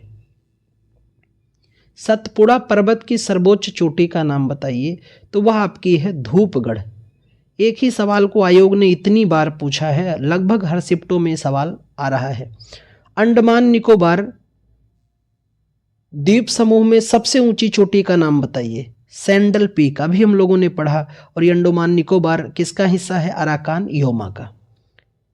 दुनिया में किस पर्वत दर्रे पर दुनिया की सबसे ऊंचा मोटर वाहन चलाने योग्य है? वो आपका डोंगरीला। यह भी सवाल 2 बार रिपीट किया है योग। इसलिए आपसे मैं कहता हूं कि प्रीवियस ईयर क्वेश्चन पेपर आपके लिए बिल्कुल वरदान साबित होगा अगर आप इसको 2-3 बार लगा के जाते हैं। जोजिला दर्रा किस पर्वत श्रृंखला में स्थित है? तो इसकी स्थिति पाई जाती है जास्कर श्रेणी। मैंने अभी बताया कि ट्रांस हिमालय की 3 श्रेणियां हैं, काराकोरम, लद्दाख और जास्कर। इसी जास्कर श्रेणी में दर्रा पाया जाता है जिसे कहते हैं जोजिला दर्रा। निम्न में से कौन सा पर्वतीय दर्रा भारत, चीन और म्यांमार के बीच त्रियक संधि का निर्माण करता है? ये सवाल हर आयोग ने, एनटीपीसी ने भी पूछा है और इसमें भी पूछा जा रहा है। तो है आपका दीफू दर्रा, जो त्रियक संधि का ग्रहण करता है, वो है आपका दीफू दर्रा।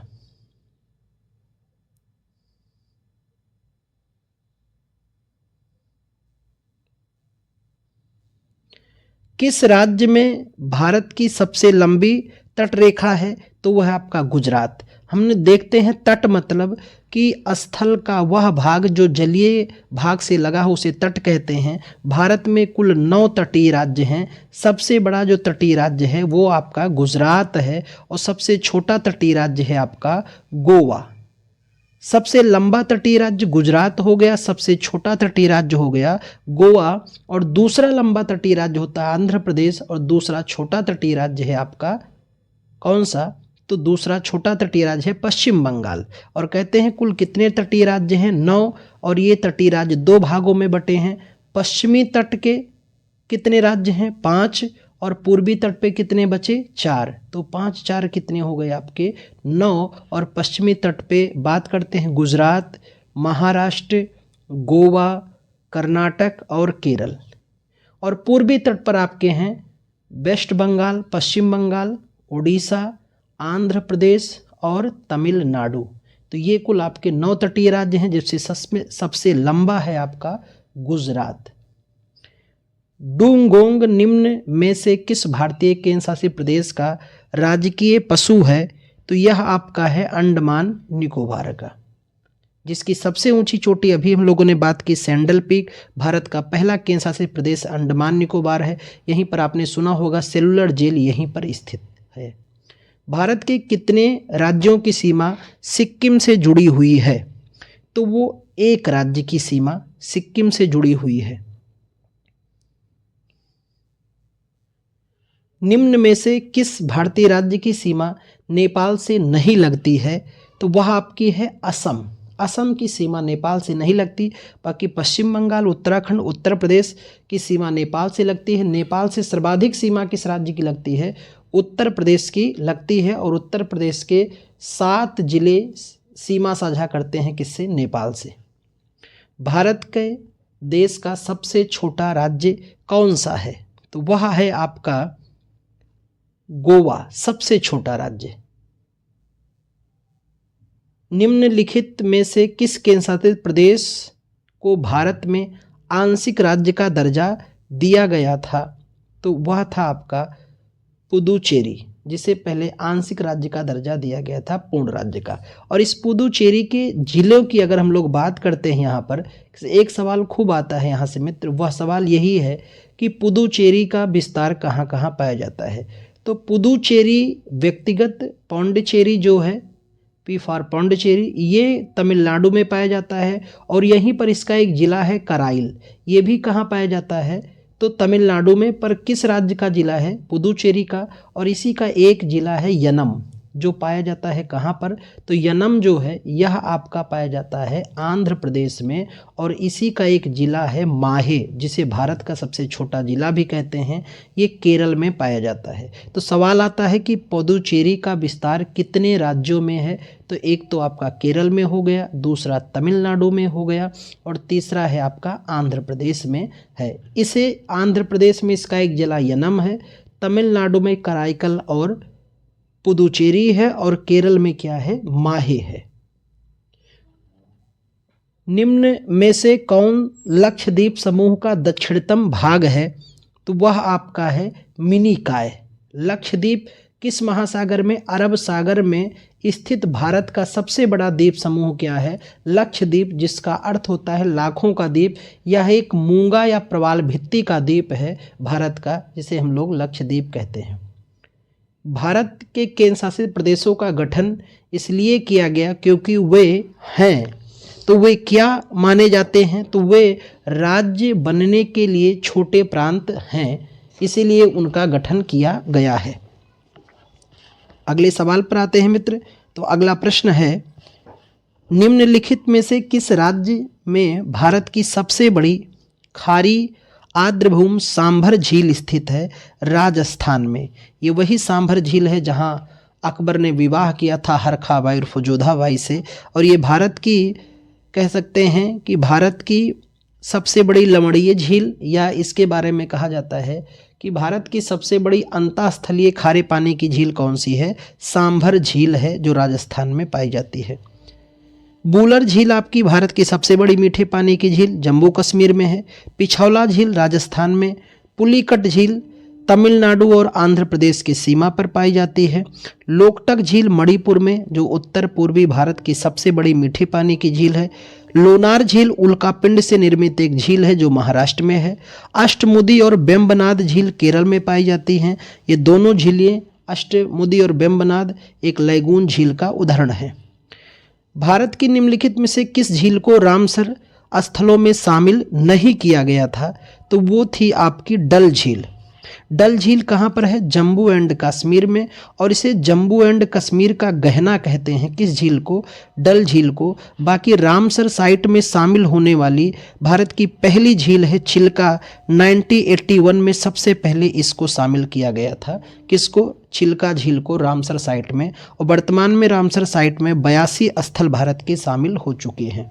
सबसे ज़्यादा तमिलनाडु के स्थल शामिल हैं।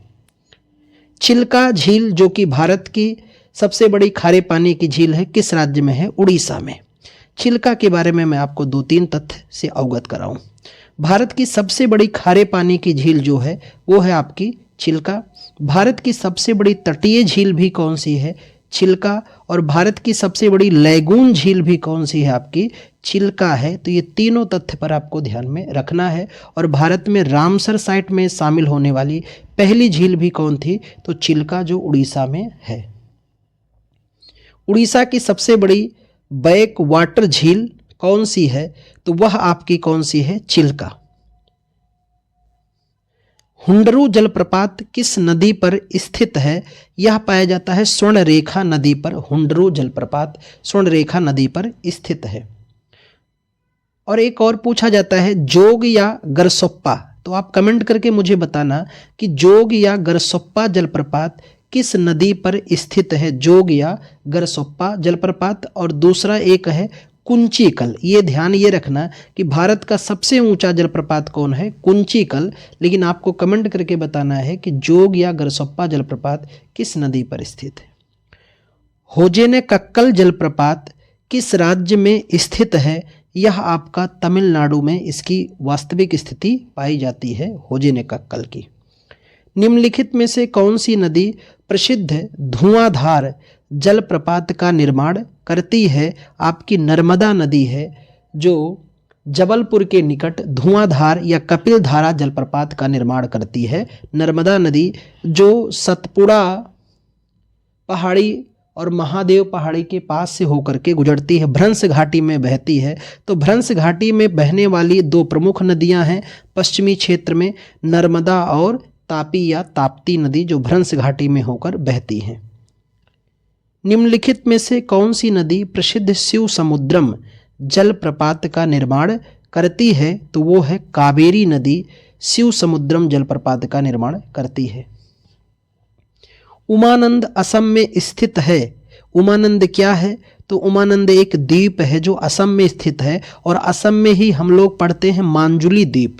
दुनिया का सबसे बड़ा नदीय द्वीप कौन सा है, मांजुली द्वीप। और ये कौन सी नदी इस द्वीप का निर्माण करती है, तो वो है आपकी ब्रह्मपुत्रा नदी मांजुली द्वीप का निर्माण करती है, जो विश्व का सबसे बड़ा नदीय द्वीप माना जाता है। निम्नलिखित में से कौन से क्या बैरन द्वीप की एक अनूठी विशेषता है, तो इसकी अनूठी विशेषता है कि यह भारत का एकमात्र सक्रिय ज्वालामुखी है, जो कहाँ पर स्थित है, अंडमान निकोबार द्वीप समूह में स्थित है। 1917 के भोला चक्रवात के बाद बंगाल की खाड़ी में कौन सा द्वीप उभर कर आया है, तो उस उभरा है उसका नाम है न्यू मूर द्वीप। इस चक्रवात के बाद इसकी स्पष्टता को देखा गया है। सबसे बड़ा नदी द्वीप मांजुली निम्नलिखित में से किस नदी पर स्थित है, अभी हम लोगों ने इस पर बात की मेरे मित्र, तो वो है ब्रह्मपुत्र नदी पर। किस राज्य में स्थित है, असम में, और ये दुनिया का सबसे बड़ा नदीय द्वीप है मांजुली। नदी पीर पंजाल पर्वतमाला के समानांतर उत्तर पश्चिम दिशा में बहती है और किश्तवाड़ के पास की पर्वतमाला को काटती है। ऐसी काटने वाली नदी का नाम क्या है, चेनाब नदी है, जो किश्तवाड़ के पास जाके पर्वतमाला को काटती है। एक सवाल और आता है दोस्त, हिमालय की तीनों श्रेणियाँ, मैंने अभी आगे आपको बताया हिमालय की 4 श्रेणियाँ हैं, लेकिन हिमालय की तीनों श्रेणियों को काटने वाली एकमात्र नदी कौन सी है, सतलज नदी है, जो हिमालय की 3 श्रेणियों को काटती है। बारालाचाला दर्रे के दोनों किनारों पर से निकलने वाली जो 2 जलधाराएं चंद्र और भागा निम्न में से कौन सी नदी बनाती है, तो वो आपकी है चेनाब नदी। ये 2 धाराओं में निकलती है, एक चंद्र दूसरा भागा, और आगे जाकर दोनों मिल करके चेनाब के नाम से जानी जाती हैं, जो सहायक हैं किसकी, सिंधु नदी की। निम्नलिखित में से कौन सी नदी तिब्बत, भारत और बांग्लादेश से होकर बहती है, तो वो है आपकी ब्रह्मपुत्र नदी। इन तीनों देशों से होकर बहती है, जिसे तिब्बत में सांगपो कहते हैं, तिब्बत में सांगपो कहते हैं, भारत में दिहांग कहते हैं या ब्रह्मपुत्रा भी कहते हैं, और बांग्लादेश में इसे जमुना के नाम से जाना जाता है। तो 3 देशों में बहती है, अलग अलग नाम से बहती है ब्रह्मपुत्रा नदी। निम्नलिखित में से कौन सी प्रायद्वीपीय भारत की पश्चिम की ओर बहने वाली सबसे बड़ी नदी है, तो वो आपकी है नर्मदा, जो पश्चिम के क्षेत्र में प्रायद्वीपीय भारत में बहने वाली सबसे बड़ी नदी है। वैसे प्रायद्वीपीय भारत की सबसे लंबी नदी है गोदावरी, और दूसरी लंबी नदी है आपकी कृष्णा, तीसरी लंबी नदी मानी जाती है नर्मदा। काबिनी नदी इनमें से किस नदी की महत्वपूर्ण सहायक नदी है, तो यह प्रमुख सहायक नदी है कावेरी की। कावेरी को दक्षिण की गंगा भी कहते हैं, ध्यान में रखना। हसदेव और जोंक नदियां भारत के किस राज्य में पाई जाती हैं, तो इनका विस्तार छत्तीसगढ़ में मिलता है। रचना दोआब निम्न में से किन 2 नदियों के बीच स्थित होती हैं, तो ये दोनों की स्थिति पाई जाती है रावी और चेनाब के मध्य क्षेत्र को रचना दोआब कहते हैं। दोआब किसे कहते हैं? दो नदियों के मध्य क्षेत्र को दोआब कहते हैं। दो नदियों के मध्य क्षेत्र को दोआब कहते हैं, यानी ये मुख्य नदी है और इसकी सहायक नदी मिली तो ये जो बीच का भाग खाली होता है इसे दोआब कहते हैं। भारत का सबसे बड़ा दोआब है गंगा यमुना का दोआब। अब सिंधु सागर दोआब जो है ये सिंधु और झेलम नदी के मध्य स्थित है। चाज दोआब या चेंज दोआब झेलम और चिनाब के मध्य है।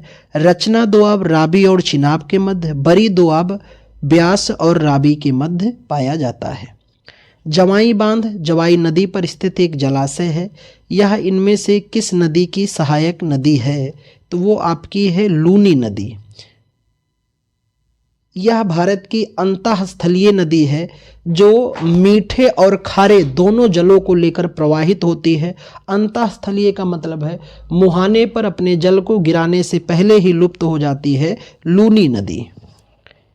बेरीनाग जल का स्रोत उत्तर भारत की कौन सी नदी मुख्य स्रोत मानी जाती है? तो वो है आपकी झेलम, जिसे हम लोग ऋग्वैदिक काल में इस नदी को बितस्ता के नाम से कहते हैं। यूनानी नाम इसका है हाइडिस्पीज के नाम से भी जाना जाता है। और झेलम की सहायक नदी किशन गंगा, खूब पूछा जाता है कि झेलम की सहायक नदी का नाम क्या है? किशन गंगा है। और यही झेलम वूलर झील से होकर बहती है, जो भारत की सबसे बड़ी मीठे पानी की झील है वूलर झील। देवप्रयाग में भागीरथी मिलती है तो इसका मिलन होता है अलकनंदा से। भागीरथी आकर अलकनंदा से कहाँ मिलती है? देवप्रयाग में। आपने पंचप्रयाग सुना होगा, तो अलकनंदा से ही पंचप्रयाग का निर्माण होता है। कर्णप्रयाग, रुद्रप्रयाग, देवप्रयाग, नंद्रप्रयाग, प्रयाग, यही पंचप्रयाग हैं। प्रयाग मतलब संगम, जहाँ दो नदियों की धाराएं आपस में मिलती हैं। थार के रेगिस्तान की सबसे लंबी नदी निम्नलिखित में से कौन सी है? लूनी नदी।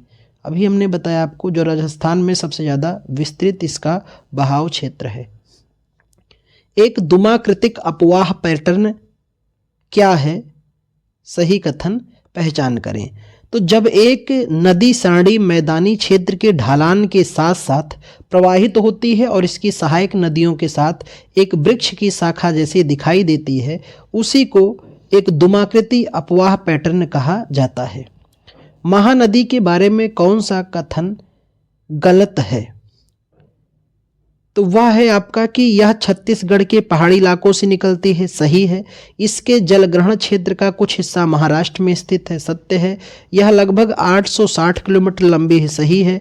यह अरब सागर में गिरता है। यह गलत है, क्योंकि यह अपना जल कहाँ गिराती है? बंगाल की खाड़ी में गिराती है महानदी अपना जल। भारत के पंजाब से निकलने वाली 5 नदियाँ पाकिस्तान के मिठानकोट में मिल जाती हैं किससे? सिंधु नदी से। तो सिंधु की 5 सहायक नदियां हैं, झेलम, चिनाब, रावी, सतलज और ब्यास, ये 5 सहायक नदियां हैं सिंधु की। सरयू नदी किस नदी की सहायक नदी है? तो सरयू शारदा की सहायक नदी है सरयू नदी। निम्नलिखित में से कौन सी नदी घाघरा नदी की सहायक नदी नहीं है? तो वह आपकी है सरयू नदी, क्योंकि घाघरा को ही, सरयू को ही आगे चलकर घाघरा के नाम से जाना जाता है। निम्नलिखित में से कौन सी गोदावरी नदी की एक सहायक नदी नहीं है? तो वह आपकी है पेनगंगा। तो पेनगंगा और बेनगंगा ये कृष्णा की सहायक नदी हैं, गोदावरी की नहीं है। बुरही दिहिंग निम्नलिखित में से किस नदी की सहायक नदी है? ये आपकी ब्रह्मपुत्रा की। तो ब्रह्मपुत्रा की कई प्रमुख सहायक नदियां हैं, जैसे मानस, तिस्ता, दिहांग, लोहित, जिया भरेली, पगला दिया, ये सभी सहायक हैं किसकी? ब्रह्मपुत्रा की। मंदाकिनी नदी अलकनंदा नदी से आकर मिलती है कहाँ पर? तो इसका मिलन होता है रुद्रप्रयाग में। मंदाकिनी अलकनंदा से जहाँ मिलती है उसे रुद्रप्रयाग कहते हैं। और जब अलकनंदा से आकर के पिंडार नदी मिलती है वहाँ कर्णप्रयाग बनता है। और अलकनंदा से जब भागीरथी आकर मिलती है तो वहाँ देवप्रयाग मिलता है। और अलकनंदा से जब आकर के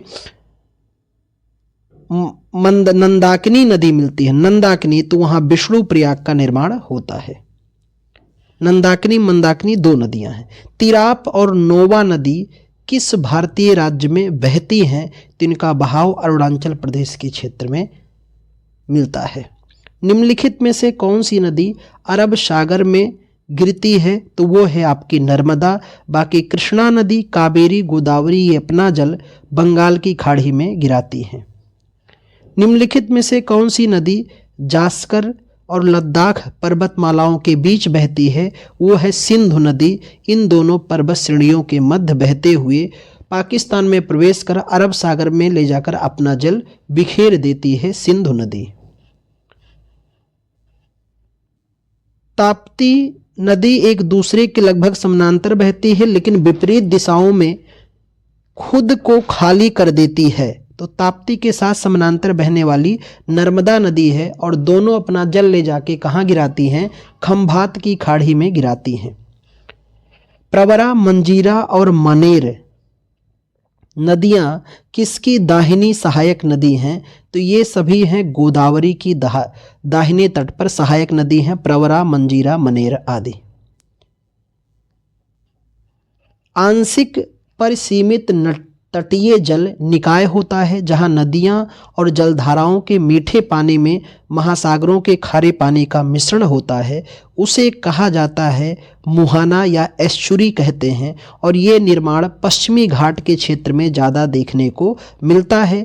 पूर्वी घाट में इसलिए नहीं देखने को मिलता है क्योंकि पूर्वी घाट की पहाड़ियाँ पश्चिमी घाट के नदियों के बहाव की वजह से कट फट गई हैं, इसलिए वहाँ नदियाँ का वेग धीमा हो जाता है।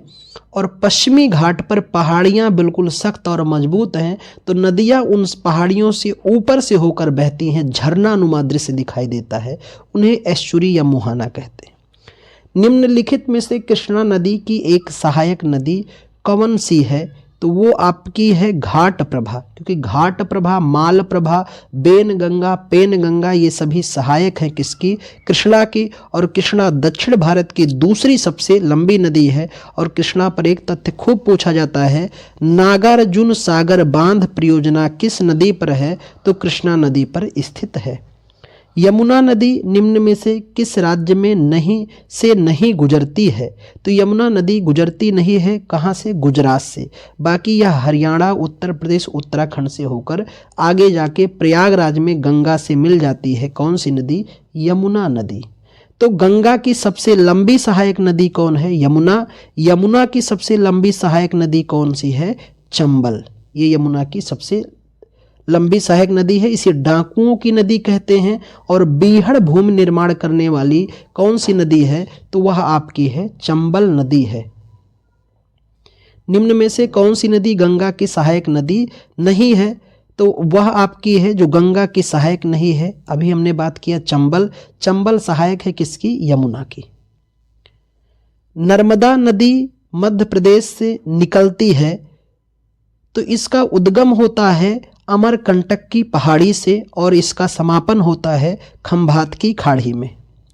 निम्नलिखित में से कौन सी नदी अरब सागर में जाकर गिरती है?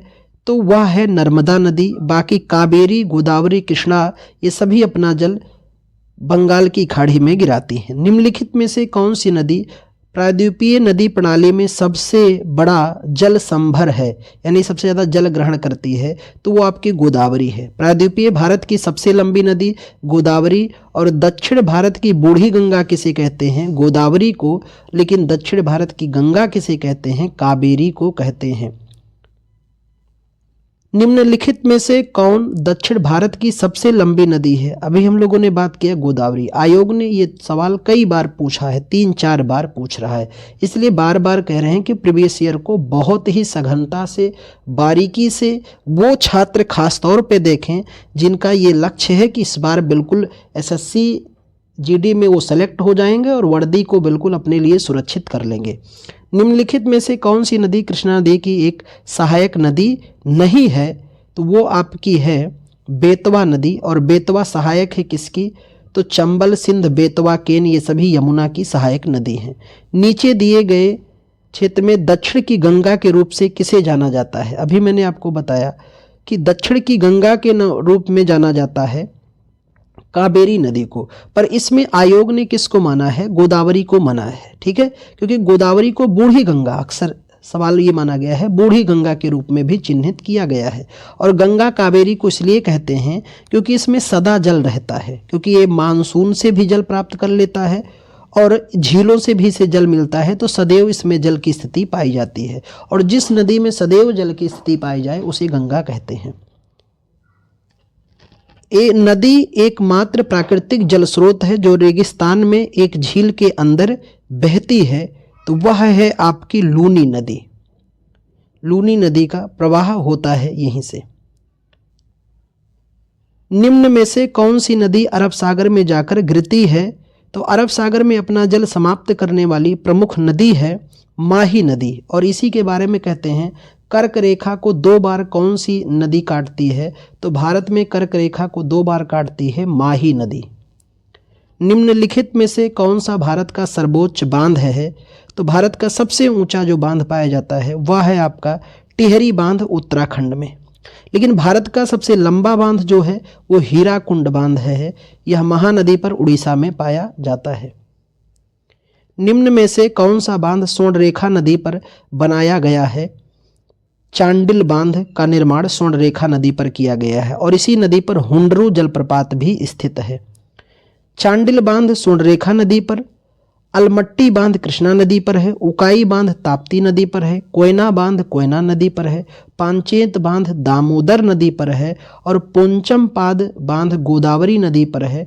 नागार्जुन सागर बांध किस पर है? कृष्णा नदी पर है।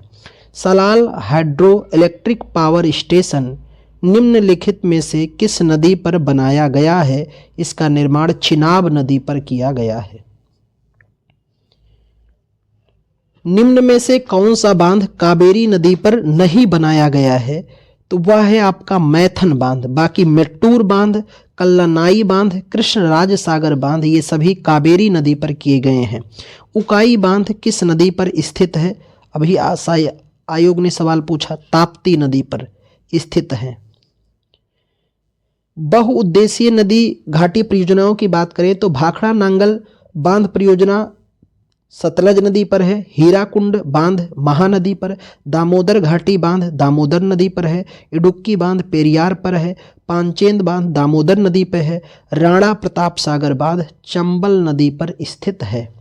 नागार्जुन सागर बांध किस नदी पर है? कृष्णा नदी पर स्थित है। बांधों को आधुनिक भारत का मंदिर किसने कहा है? तो भारत के पहले प्रधानमंत्री पंडित जवाहरलाल नेहरू जी ने कहा था। हीराकुंड बांध किस नदी पर स्थित है?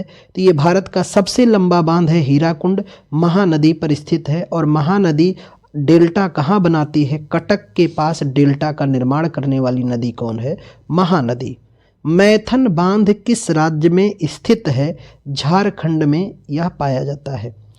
चाय और कॉफ़ी को किस मिट्टी में उत्पादित किया जाता है? तो यह लैटराइट मृदा में इसका उत्पादन किया जाता है। भारत में सबसे ज़्यादा विस्तार किस मृदा का है? जलोढ़, जिसे हम लोग काप या कछारी मृदा भी कहते हैं। काप या कछारी मृदा किसे कहते हैं? जलोढ़ को। और इसी के स्वरूप को हम लोग खादर और बांगर कहते हैं। तो नवीन जलोढ़ को खादर और पुरानी जलोढ़ को बांगर के नाम से जाना जाता है। काली मृदा को हम लोग कपासी मृदा कहते हैं या रेंगुर मृदा कहते हैं। इसी को स्वतः जुताई की मृदा भी कहा जाता है, काली मृदा को। लैटराइट मिट्टी निम्न में से किस ऑक्साइड की कमी होती है? तो इसमें पाया जाता है सिलिकॉन की कमी पाया जाता है लैटराइट मृदा में। निम्न में से क्या मिट्टी को उपजाऊ बनाता है? तो मिट्टी को सबसे बेहतर बनाता है खनिज और कार्बनिक पदार्थों का सही रूप से अगर मिश्रण हो जाए तो। निम्नलिखित में से कौन सा मिट्टी निर्माण का एक कारक नहीं है? तो वो है अकार्बनिक सामग्री की भूमिका। ये मिट्टी निर्माण में इसकी भूमिका नहीं मानी जाती है। मिट्टी की सबसे निचली परत को किस नाम से जानते हैं? तल शैल के नाम से जाना जाता है। निम्नलिखित में से कौन सा कथन मिट्टी की विशेषता नहीं है? यह एक अकार्बनिक पदार्थ है जो कि गलत है। बाकी यह खनिजों से बना है, सही है। यह पृथ्वी की सतह को कवर करता है। यह दानेदार पदार्थ की एक पतली परत होता है। ये सभी कथन सत्य हैं। तो कि वही हकदार हैं किनारों के जो बदल दे बहाव के धारों को। किस प्रकार की मिट्टी में पानी की अधिकतम मात्रा बनी रहती है? तो सबसे ज़्यादा पानी की अधिकतम मात्रा चिकनी मृदा में पाई जाती है। तमिलनाडु, आंध्र प्रदेश और केरल में पाई जाने वाली किस प्रकार की मिट्टी काजू जैसे फसलों के लिए सबसे उपयुक्त मानी जाती है? तो वह है आपकी लाल लैटराइट मृदा। इसमें सबसे उपयुक्त मानी जाती है। भारत में 8 प्रकार की मृदाओं को रेखांकित किया गया है, जिसमें 4 सबसे व्यापक मृदा, जिसमें सबसे व्यापक कहें भारत में सबसे ज़्यादा विस्तार किस मृदा का है? तो जलोढ़ मृदा का। और इस जलोढ़ मृदा को काप मृदा या कछारी मृदा के नाम से जाना जाता है। और इस जलोढ़ मृदा को इसके 2 स्वरूपों में वर्गीकृत किया जाता है। एक तो इसको हम लोग खादर मृदा के रूप में इसे विभाजित करते हैं और दूसरा बांगर के रूप में इसके स्वरूप को वर्गीकृत किया गया है। खादर मतलब है नवीन जलोढ़ है, जहाँ पर प्रत्येक वर्ष जलोढ़ का तात्पर्य ही है जो ऐसी मृदा जो जल को ओढ़कर चले, एलुबियल सोल। तो नवीन जलोढ़ जहाँ प्रत्येक वर्ष जिस मिट्टी पर बाढ़ का जल पहुँचता हो वहाँ पर खादर मृदा का निर्माण होता है, और जहाँ कई वर्षों के अंतराल पर बाढ़ पहुँचता है वहाँ पर बांगर यानी पुरानी जलोढ़ का निर्माण होता है। काली मृदा को ही हम लोग कपासी मृदा के नाम से जानते हैं। कपासी मृदा या इसी को हम लोग रेंगुर मृदा कहते हैं, और इसी मृदा को स्वतः जुताई की मृदा भी कहा जा सकता है, क्योंकि इस मृदा में नमी को अवशोषण करने की क्षमता ज़्यादा होती है। और कहते हैं जब इसमें नमी कम हो जाती है तो इसकी मिट्टियाँ एक दूसरे से अपना साथ छोड़ देती हैं और इसमें बड़ा बड़ा दरार दिखता है। अगर गाँव में आप तालाब के किनारे जाइएगा गर्मी के महीने में तो दरार दिखेगा, और दूर से देखने पर लगेगा कि इसकी पूरी जुताई की गई है, इसमें हैरो चला है, हैरो से इसकी जुताई की गई है। तो इसीलिए इसको स्वतः जुताई की मृदा के नाम से भी जाना जाता है। महानदी और गोदावरी समृद्ध डेल्टाओं में कौन सी मिट्टी पाई जाती है? तो इसमें जलोढ़ मृदा। हमने कहा ऐसी मृदा जो जल को ओढ़ कर चले। तो दोआब क्षेत्र में, 2 नदियों के मध्य क्षेत्र को दोआब कहते हैं। तो दोआब के क्षेत्र में किस मृदा का निर्माण होता है या विकास होता है? जलोढ़ या काप या कछारी मृदा का विकास यहाँ पर पाया जाता है। मिट्टी में पानी के रिसाव की दर का सबसे कम किस प्रकार की मिट्टी में होता है? तो वह चिकनी मृदा में सबसे कम रिसाव पाया जाता है। निम्नलिखित में से कौन सी मिट्टी भारत के उत्तरी मैदानों में पाई जाती है?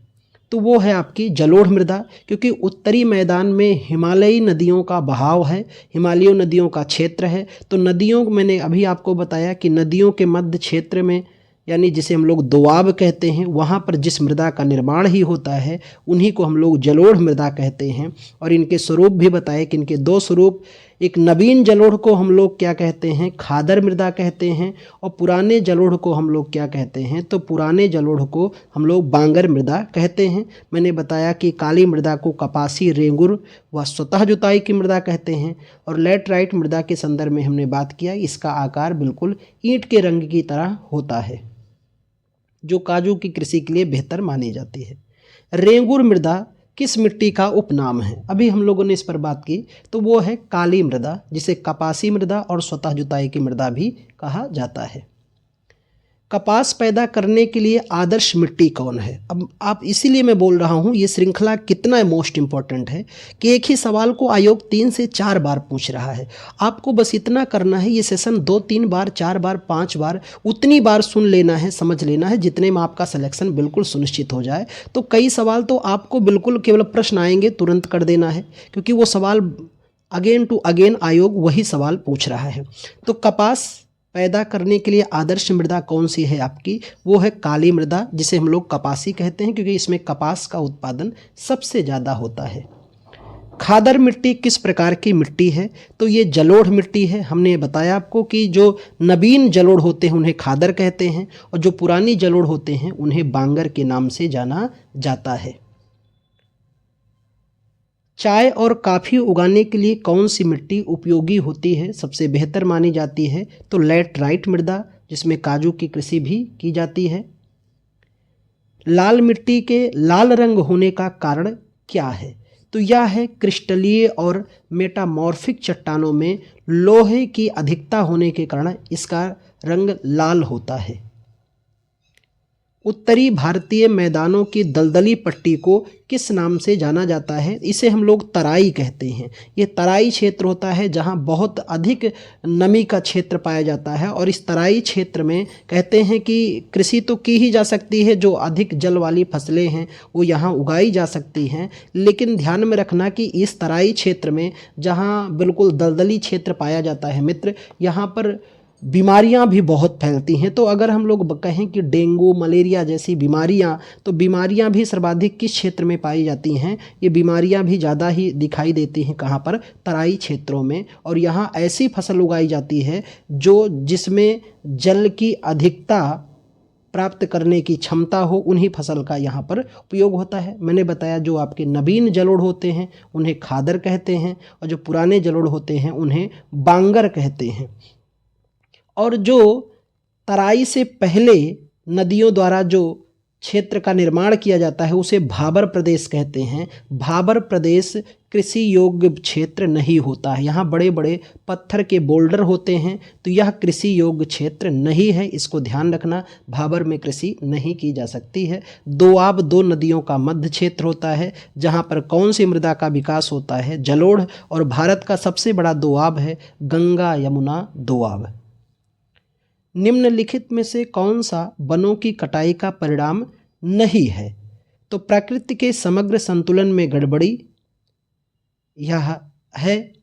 पृथ्वी पर प्रदूषण के स्तर में वृद्धि, यह भी है। वायुमंडल में ऑक्सीजन के स्तर की वृद्धि, वायुमंडल में ऑक्सीजन के स्तर की वृद्धि और भूजल स्तर में कमी। तो कौन सा नहीं है? वायुमंडल में ऑक्सीजन स्तर में वृद्धि। जब वृक्ष की कटाई किया जाएगा तो देखिए हमारी जान कौन है?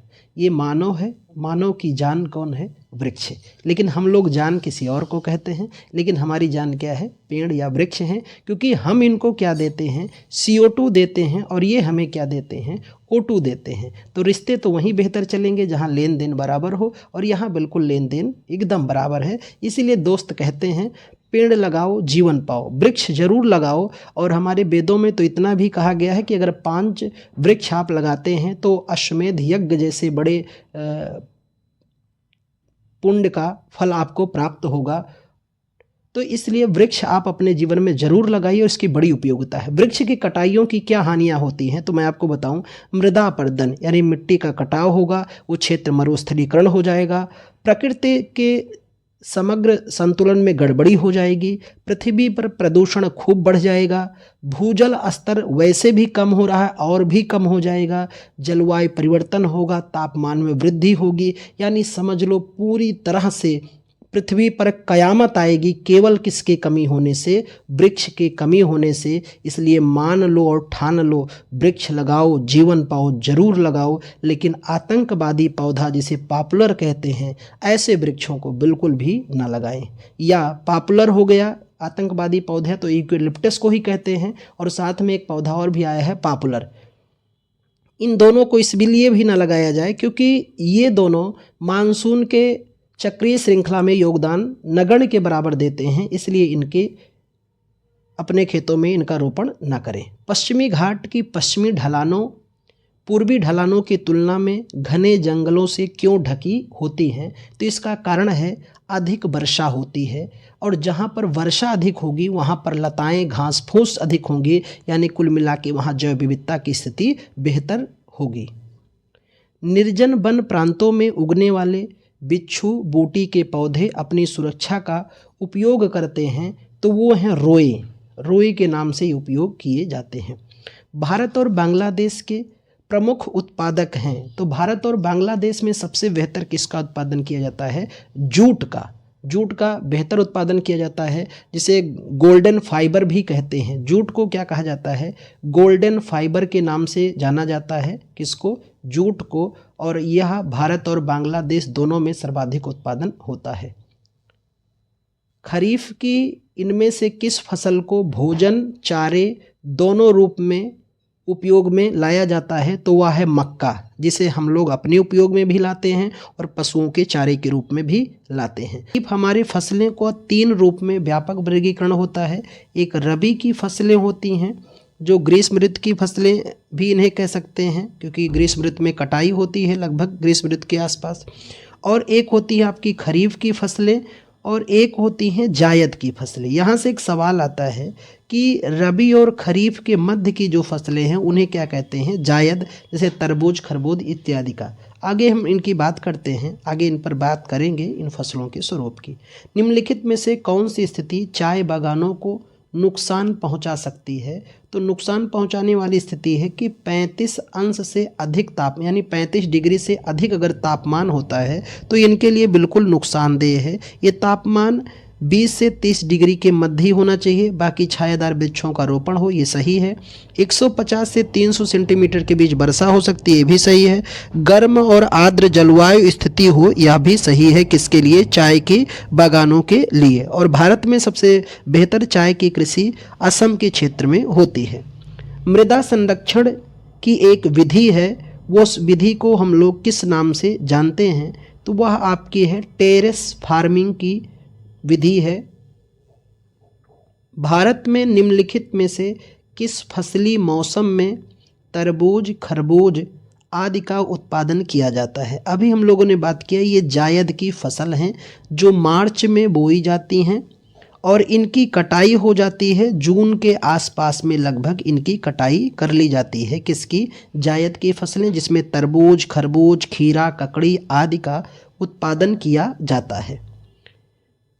चावल की उपज के लिए आवश्यकता होती है, तो चावल की उपज के लिए सबसे बेहतर आवश्यकता क्या होती है? उच्च तापमान हो, उच्चतम आर्द्रता और वर्षा। ये किसके लिए? चावल। और कहते हैं कि सर्वाधिक खाद्यान्न के रूप में उत्पादन करने वाली फसल कौन है? चावल ही है। वैकल्पिक पंक्तियों में उगाई जाने वाली विभिन्न फसलों का निम्न उदाहरण क्या है? तो वह है आपका अंतरा फसल। हस्तांतरित कृषि को किस अन्य नाम से जाना जाता है? तो हस्तांतरित कृषि को हम लोग स्लैश एंड बर्न के नाम से जानते हैं। जलाओ और साफ करो, इसे हम लोग पूर्वी भारत में झूम कृषि कहते हैं। पूर्वी भारत में झूम कृषि और अन्य जगहों पर अन्य नाम से जानते हैं। हस्तांतरित कृषि का मतलब है कि ये हमारे जनजातियों के द्वारा किया जाता है। अक्सर ये क्या करते हैं कि ऐसे क्षेत्र में जो जंगल इत्यादि हैं उनको पहले क्या करेंगे? काटेंगे, फिर जलाएंगे, वहाँ पर कृषि करेंगे। जब वहाँ की उत्पादकता बिल्कुल कम हो जाएगी तो दूसरी जगह जाएंगे और यही विधि से करेंगे। तो ऐसे भारत की हस्तांतरित कुछ कृषि हैं और उनके क्षेत्र हैं। बेबर और दहिया ये बुंदेलखंड क्षेत्र में की जाती है। दीपा जो है ये बस्तर यानी छत्तीसगढ़ में, पोंडू आंध्र प्रदेश में, कमान, बिंगा और धाबी उड़ीसा में, और झूम कृषि जो है ये आपका पूर्वोत्तर भारत में की जाती है। ये सभी हस्तांतरितशील कृषि हैं। भारत में क्रांति के दौरान खेती के आधुनिक तरीकों को आजमाने वाला पहला राज्य निम्न में से कौन सा था? तो वह था पंजाब। हरित क्रांति का सबसे ज़्यादा प्रभाव भी किस राज्य में दिखाई दिया? पंजाब में। वैसे इस क्रांति का प्रभाव पंजाब, हरियाणा, पश्चिमी उत्तर प्रदेश में व्यापक रूप से देखा गया था। और हरित क्रांति किससे संबंधित थी? खाद्यान्न उत्पादन से। और खाद्यान्न में 2 फसलें जिस पर ज़्यादा व्यापक प्रभाव पड़ा, गेहूँ और चावल पर इसका व्यापक प्रभाव पड़ा था। और भारत में हरित क्रांति का जनक MS स्वामीनाथन को कहते हैं, जिन्हें अभी हाल में ही मृतक के बाद यानी कह सकते हैं मरणोपरांत भारत रत्न से सम्मानित किया गया है, डॉक्टर MS स्वामीनाथन को। निम्नलिखित में से कौन सी खरीफ की फसल है? तो खरीफ की फसल आप समझो ऐसी फसल जो जिसकी बुवाई वर्षा ऋतु में की जाती है। किस ऋतु में? वर्षा ऋतु में। तो इसकी बुवाई ही की जाती है जून जुलाई में, इसकी बुवाई करते हैं और इसकी कटाई होती है अक्टूबर से नवंबर में। अब आपको याद करना है कि इस समय हमारे लोग क्या क्या बोते हैं। तो खरीफ में जैसे हम लोग किसकी खेती करते हैं? धान की। धान हो गया आपका, कपास हो गया, ये मुख्यतः हैं किसकी? खरीफ की फसलें हैं। तो इसमें कहा गया है कि कौन सी खरीफ की फसल है? तो वह है आपकी मूंगफली। मूंगफली भी इसी समय बोई जाती है।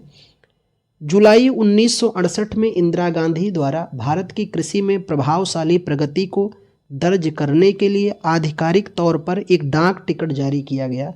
इसका शीर्षक निम्न में से क्या था? तो था गेहूं की क्रांति के नाम से इसका शीर्षक जारी किया गया था। एमएसपी में वृद्धि ने किसानों को मोटे तौर पर अनाज के उत्पादन के लिए भूमि को तैयार करने के लिए मजबूर किया है।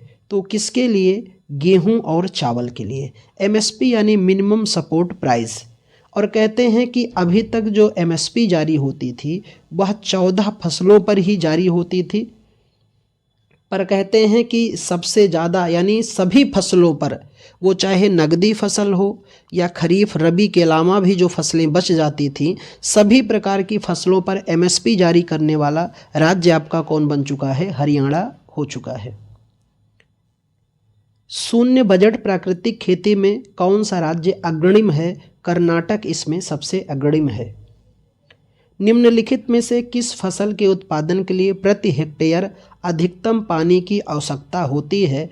तो सबसे ज़्यादा जल वाली जो फसल है वो गन्ना है, और गन्ना का सबसे ज़्यादा उत्पादन आपके उत्तर प्रदेश राज्य में होता है, और भंडारण के मामले में राजस्थान भी इसमें महाराष्ट्र इसमें आगे है। मिट्टी की नमी को बनाए रखने के लिए पौधों के बीच की खाली जमीन को कार्बनिक पदार्थों की परत से ढकने की प्रक्रिया को किस नाम से जाना जाता है? उसे हम लोग माल्चिंग के नाम से जानते हैं। चावल की खेती को जाबो प्रणाली भारत में इनमें से किस राज्य में प्रचलित जल संचयन की एक स्वदेशी विधि है? तो वह है आपकी नागालैंड में। मधु के लिए मधुमक्खियों और छत्तों का पालना और रख रखाव क्या कहलाता है? ये सवाल कई बार पूछा गया है। एपी कल्चर के नाम से इसे हम लोग जानते हैं। यहीं पर बात करें, फूलों की खेती को फ्लोरीकल्चर कहते हैं। मधुमक्खी और छत्तों का पालना एपी कल्चर कहलाता है। रेशम कीट पालन को सेरीकल्चर कहते हैं, और मत्स्य पालन को पीसी कल्चर कहते हैं। सर्वाधिक बार ये भी सवाल पूछा गया है। उड़िया में ब्रिंगा क्या होता है? तो ब्रिंगा का शब्दार्थ है झूम कृषि का स्थानीय नाम है जो पूर्वोत्तर भारत में होती है। इसी झूम कृषि को उड़िया में ब्रिंगा के नाम से जाना जाता है। Doctor MS. स्वामीनाथन किससे जुड़े हुए हैं? अभी हम लोगों ने बात किया कृषि से, और ये भारत में हरित क्रांति के जननायक थे। भारत में हरित क्रांति के जननायक यही थे। वैसे हरित क्रांति का पिता किसे कहते हैं? नार्मन बोरलांग को। पर भारत में किसे कहते हैं? एम.एस. स्वामीनाथन को, जिन्हें 2024 में मरणोपरांत भारत रत्न से सम्मानित किया गया है। हरित क्रांति में किसे शामिल नहीं किया गया था? तो हरित क्रांति में गांव की सड़कों का सुधार बिल्कुल ये शामिल नहीं था, क्योंकि हरित क्रांति में खाद्यान्न से संबंधित था। तो बीजों को अधिक उपज देने वाली किस्म सही है। सिंचाई की अच्छी तरह से विकसित प्रणाली का उपयोग किया गया था। खेतों में उन्नत तकनीक का उपयोग किया गया था।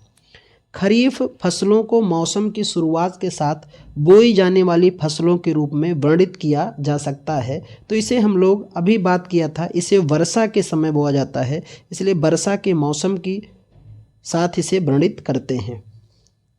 रबी फसल की बुवाई की जाती है। तो रबी फसल की बुवाई अक्टूबर से नवंबर में की जाती है, और मार्च से मई के मध्य इसकी क्या करते हैं हम लोग? कटाई करते हैं। मार्च से मई के मध्य इन फसलों की कटाई कर लेते हैं। रबी की फसलों में जैसे गेहूं, जौ, सरसों, मटर, आलू, बरसीम, गन्ना इत्यादि रबी फसल में शामिल करते हैं हम। अब गन्ने को सुनकर भड़किएगा नहीं, क्योंकि शीतकालीन गन्ने की भी बुवाई की जाती है। जून जुलाई में बोई जाने और सितंबर अक्टूबर में काटी जाने वाली फसलों का सही विकल्प क्या है? तो ये किस फसल को पूछ रहा है? ये खरीफ फसल को पूछ रहा है, जो वर्षा ऋतु में बोई जाती है। तो उनमें से प्रमुख फसल कौन है? धान और कपास, ये खरीफ फसलें हैं। गेहूं, मटर ये हैं आपकी रबी फसलें, और तरबूज, खीरा, खरबूज ये सभी हैं जायद की फसलें। रबी की फसलों की बुवाई अक्टूबर में की जाती है और अप्रैल में काटी जाती है। गेहूं, सरसों, चना, जौ इत्यादि आते हैं। खरीफ की फसलों की बुवाई जुलाई में की जाती है, जून जुलाई में, और अक्टूबर नवंबर में काट ली जाती है। धान, कपास, मूंगफली। जायद की फसलें मार्च में बोई जाती हैं, जून में काटी जाती हैं। इसमें सब्जियां सभी आती हैं, खीरा आता है, ककड़ी आता है, तरबूज आता है, खरबूज आता है। चावल की एक अनोखी किस्म पोक्का कली जो लवणता को बनाए रख सकती है, वह स्थानिक रूप से भारत के किस राज्य में पाई जाती है? केरल राज्य में। मसालों का बागान के नाम से मशहूर है केरल, जहाँ पर शांत घाटी भी पाई जाती है। जायद मौसम के दौरान किस फसल का उत्पादन होता है? अभी हम लोगों ने बात किया तरबूज और खरबूज। जायद की फसल किसके मध्य बोई जाती है? तो रबी और खरीफ फसल के मध्य में जिस फसल का उत्पादन करते हैं उसे जायद कहते हैं, जिसमें तरबूज, खरबूज, खीरा, ककड़ी, सब्जियां सभी उत्पादित की जाती हैं। निम्नलिखित में से कौन सी एक खरीफ की फसल नहीं है? तो वो है जौ, क्योंकि जौ कौन सी फसल है? रबी की फसल है, बाकी सभी खरीफ हैं। बाजरा, ज्वार, मक्का, कपास, धान, ये सभी खरीफ की फसलें हैं। या तो सतह या सतह के नीचे से पानी की छोटी मात्रा पौधों की जड़ों तक पहुंचने की प्रक्रिया को क्या कहते हैं? तो इसे हम लोग ड्रिप सिंचाई कहते हैं, ड्रिप इरिगेशन के नाम से जाना जाता है। ये सबसे बेहतर सिंचाई पद्धति मानी जाती है। कॉफ़ी की अरेबिका किस्म निम्न में से किस राज्य में नहीं उगाई जाती है? तो इसका उत्पादन किस राज्य में नहीं होता है? उड़ीसा में। बाकी केरल, कर्नाटक और तमिलनाडु में ये कॉफ़ी का उत्पादन किया जाता है, और सबसे ज़्यादा कर्नाटक में कॉफ़ी पाई जाती है। भारत में नीली क्रांति का संबंध किससे है? ये हर बार सवाल पूछा जाता है। तो इसका संबंध है मछली पालन और उत्पादन से। किसका? नीली क्रांति का संबंध है। अब मैं आपको यहाँ पर कुछ क्रांतियाँ बताता हूँ। हरित क्रांति खाद्यान्न उत्पादन से संबंधित है। श्वेत क्रांति जो है आपकी, ये दुग्ध उत्पादन से है। श्वेत क्रांति का जनक डॉक्टर वर्गीज कुरियन को कहते हैं। पीली क्रांति का संबंध तिलहन फसलों से है, तिलहन उत्पादन से। गुलाबी क्रांति प्याज और झींगा उत्पादन से है। काली क्रांति पेट्रोलियम उत्पादन से है, और धूसर क्रांति उर्वरक उत्पादन से संबंधित है। अमेरिका की भूवैज्ञानिक चार्ल्स बेड और दोराबजी टाटा ने लोहे के अयस्कों की खोज कहाँ की थी? तो ये दोनों ने मिल करके किया था। राजहरा की पहाड़ी में इसकी खोज की गई थी। लोहा और इस्पात उद्योगों के संदर्भ में शहर और राज्यों का कौन सा युग्म सही है? सही क्रम सुमेलित है। भिलाई असम में, यह गलत है। बोकारो बिहार गलत है। दुर्गापुर असम गलत है। बोकारो बिहार गलत है। भिलाई छत्तीसगढ़, यह सही है। राउरकेला कर्नाटक, यह गलत है, क्योंकि दुर्गापुर आपका पश्चिम बंगाल में है। बोकारो आपका कहाँ पर है? तो बोकारो आपका झारखंड में है। राउरकेला उड़ीसा में है। भारत के बॉम्बे में कताई मिल के रूप में पहली कॉटन मिल स्थापित की गई थी। तो इसकी स्थापना 1854 में हुआ था कपास जी डावर के द्वारा। भारत का मानचेस्टर किसे कहते हैं? अहमदाबाद शहर को, जो साबरमती नदी के किनारे है, जहां पर गांधी जी ने आश्रम भी बनाया था साबरमती में। पूर्व का बोस्टन किसे कहते हैं? अहमदाबाद को। दक्षिण का मानचेस्टर किसे कहते हैं? तो कोयम्बटूर को। और उत्तर भारत का मानचेस्टर किसे कहते हैं? कानपुर को। वैसे मानचेस्टर शहर कहाँ पर स्थित है? इंग्लैंड में। और मानचेस्टर का मतलब ऐसा स्थान जहाँ पर सर्वाधिक सूती वस्त्रों का उत्पादन किया जाए, उसी शहर को मानचेस्टर कहते हैं। तो ये शहर इंग्लैंड में है। और भारत के नहीं, दुनिया के भी जिस शहरों में सूती वस्त्रों का अधिक उत्पादन किया जाए, वहाँ पर मील अधिक हों, उन सभी शहरों को मानचेस्टर कह के संबोधित किया जाता है। निम्नलिखित में से कौन सा एक लौह खनिज है? तो लौह खनिज है आपका मैग्नीज, यह एक लौह खनिज है। एल्युमिनियम के आपके अयस्क हैं, एल्युमिनियम धातु है, इसके अयस्क हैं बॉक्साइड। तांबा के अयस्क हैं क्यूपायराइट, पायराइट्स और मार्केलाइट्स। जस्ता के हैं जिंक, ब्लेड और कैलामाइन, इसके प्रमुख अयस्क हैं। बॉम्बे में पहली सूती कपड़ा मिल की स्थापना किस वर्ष की गई थी? ये स्थापना प्यारे मित्रों 1854 में की गई थी। ये सवाल देखो 2 बार आयोग ने पूछा इसको। Tata iron and steel company, जिसे टिस्को कहते हैं, टिस्को की स्थापना कब की गई थी? तो 1907 में। अब मैं आपको यहाँ एक तथ्य बताना चाहता हूँ। आज़ादी के पहले भारत के उद्योग कौन कौन थे? आज़ादी के पहले, या मैं सीधा एक तथ्य लिखूं, 1947 के पहले, आप उम्मीद है समझ जाएंगे। आज़ादी 1947 के बाद मिली। पहले आज़ादी के पहले के जो उद्योग हैं उसमें एक नाम आपका है टिस्को, दूसरा नाम है आपका इसको और तीसरा नाम है बिस्को। उम्मीद है आप तीनों याद रखेंगे। टिस्को आपका कहाँ पर है? तो ये आपका झारखंड में है टिस्को। इसको कहाँ पर है? वेस्ट बंगाल में है। और बिस्को कहाँ पर है? कर्नाटक में है। ये आज़ादी के पहले के उद्योग। लेकिन आज़ादी के अगर बाद के उद्योग की बात करें तो भारत में आज़ादी के बाद के उद्योग हैं आपके कौन कौन से? तो एक है राउरकेला जो कहाँ पर है? उड़ीसा में। फिर बात करते हैं आपका भिलाई कहाँ है? तो छत्तीसगढ़ में है। दुर्गापुर कहाँ है? पश्चिम बंगाल में। और बोकारो कहाँ पर है? झारखंड में। याद रखना ये आज़ादी के बाद के उद्योग हैं, राउरकेला, भिलाई, दुर्गापुर, बोकारो। और आज़ादी के पहले यानी 1947 के पहले टिस्को, इसको, बिस्को। भारत के निम्नलिखित में से किस राज्य में सोने का भंडार? तो कर्नाटक में, क्योंकि यहीं पर हट्टी की खान और कोलार की खान पाई जाती है। हट्टी की खान और कोलार की खान जो सोने के उत्पादन के लिए सबसे बेहतर खान मानी जाती है। भारत एक प्रमुख लौह अयस्क का क्षेत्र है। तो भारत का सबसे प्रमुख लौह अयस्क का क्षेत्र है उड़ीसा और झारखंड का क्षेत्र। भारत का सबसे बड़ा बॉक्साइट उत्पादक राज्य कौन सा है? तो यह राज्य आपका उड़ीसा है। ये 2019 का डाटा है, लेटेस्ट डाटा आप देखना।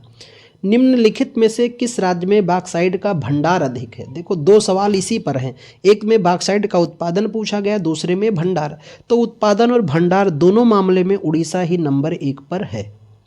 भारत के निम्नलिखित इस्पात संयंत्रों में कौन सा सार्वजनिक क्षेत्र के अंतर्गत नहीं आता है, यानी जो भारत सरकार की कंपनी नहीं है? तो वह है आपकी TISCO, Tata iron and steel company. बाकी राउरकेला, भिलाई, दुर्गापुर ये सभी स्थापित किए गए थे द्वितीय पंचवर्षीय योजना के दौरान।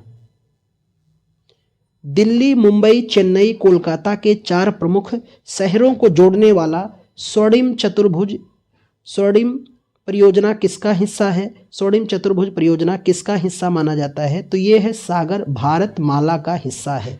4 नगरों को स्वर्णिम चतुर्भुज योजना, और ये अटल बिहारी सरकार की बड़ी उपलब्धि मानी जाती है इन्हीं 4 महानगरों को जोड़ने के लिए। निम्नलिखित देशों में कौन से देश 1.8 किलोमीटर लंबे फेनी पुल से जुड़े हुए थे? तो इनका जुड़ाव मिलता है भारत और बांग्लादेश में। कौन सा पुल असम के डिब्रूगढ़ को अरुणाचल प्रदेश के पासीघाट से जोड़ता है? तो यह जोड़ने वाला आपका प्रमुख पुल है बोगीबिल का पुल है, जो इन दोनों शहरों को जोड़ता है। भूमि से घिरा हुआ भारत का सबसे बड़ा निम्न में से कौन सा सबसे बड़ा बंदरगाह है? तो विशाखापत्तनम जो आंध्र प्रदेश में है। यह सबसे गहरा बंदरगाह भी है। वैसे भारत का सबसे बड़ा बंदरगाह जो है वो मुंबई बंदरगाह है। भारत का दक्षिणतम बंदरगाह किस राज्य में स्थित है? तो आप जानते हैं भारत का दक्षिणतम जो राज्य ही है वह तमिलनाडु है। तो अगर कोई बंदरगाह भी होगा तो किस राज्य में हो सकता है? ऐसे सवाल बिल्कुल आप विजुलाइज करके भी मार सकते हैं। तो तमिलनाडु राज्य होगा। इंडिगो एयरलाइंस के साथ संस्थापक कौन हैं? तो आपके हैं राहुल भाटिया जी। 2011 की जनगणना के अनुसार किस भारतीय राज्य में सबसे कम जनसंख्या घनत्व था? तो सबसे अधिक आप जानते हैं बिहार में है, और सबसे कम जनसंख्या घनत्व जो है वह है आपका अरुणाचल प्रदेश का सबसे कम जनसंख्या घनत्व वाला राज्य है। बाल लिंगानुपात क्या है? तो बाल लिंगानुपात है कि जिसकी यानी 0 से 6 आयु वर्ग में प्रति 1000 पुरुषों पर महिलाओं की संख्या को ही बाल लिंगानुपात के नाम से जाना जाता है। 2011 की जनगणना के अनुसार भारत में निम्नलिखित में से किस राज्य में जनसंख्या घनत्व सबसे कम है? मैंने इसीलिए मैं आपको बोला कि देखो सवाल बार बार आ रहा है। तो अरुणाचल प्रदेश का सबसे कम है और बिहार का सबसे ज़्यादा है। 2011 की जनगणना के अनुसार भारत में मुस्लिमों का कुल कितना प्रतिशत आबादी है? तो वो है 14.2%। निम्नलिखित में से किस राज्य में जनसंख्या घनत्व तो सबसे अधिक है? तो सबसे अधिक जनसंख्या घनत्व अभी हम लोगों ने बात किया कहाँ का, बिहार का है सबसे अधिक जनसंख्या घनत्व। 2011 की जनगणना के अनुसार साक्षरता दर सबसे ज़्यादा कहाँ की है? केरल की। तो केरल में शहरी साक्षरता भी ज़्यादा है और ग्रामीण साक्षरता में भी नंबर 1 पर आपका कौन सा है? केरल राज्य ही है। पृथ्वी की सतह के नीचे सबसे नज़दीक खनिज केवल प्रक्रिया द्वारा खोदकर निकाले जा सकते हैं, तो वे हैं आपके उत्खनन विधि द्वारा। और उत्खनन विधि से हम लोग कोयला इत्यादि को निकालते हैं। लेकिन अगर हम लोग बात करें कि ड्रिलिंग विधि से क्या निकालते हैं, तो पेट्रोलियम पदार्थ व प्राकृतिक गैसों को ड्रिलिंग विधि से निकाला जाता है। निम्नलिखित में से किस जनजाति का संबंध नीलगिरी पर्वतों से है? तो वो है आपकी टोडा जनजाति, जो आपकी पाई जाती है कहाँ पर? तमिलनाडु के क्षेत्र में पाई जाती है। ओंगे जारवा जनजाति ये आपकी अंडमान निकोबार के क्षेत्र में पाई जाती है। निम्नलिखित में से कौन सा शब्द कर्नाटक पठार के पहाड़ी भागों को दर्शाता है? तो यह आपका है मलनाड का क्षेत्र, जो एक मैदानी और पर्वतीय हिस्से के संदर्भ में स्पष्ट है।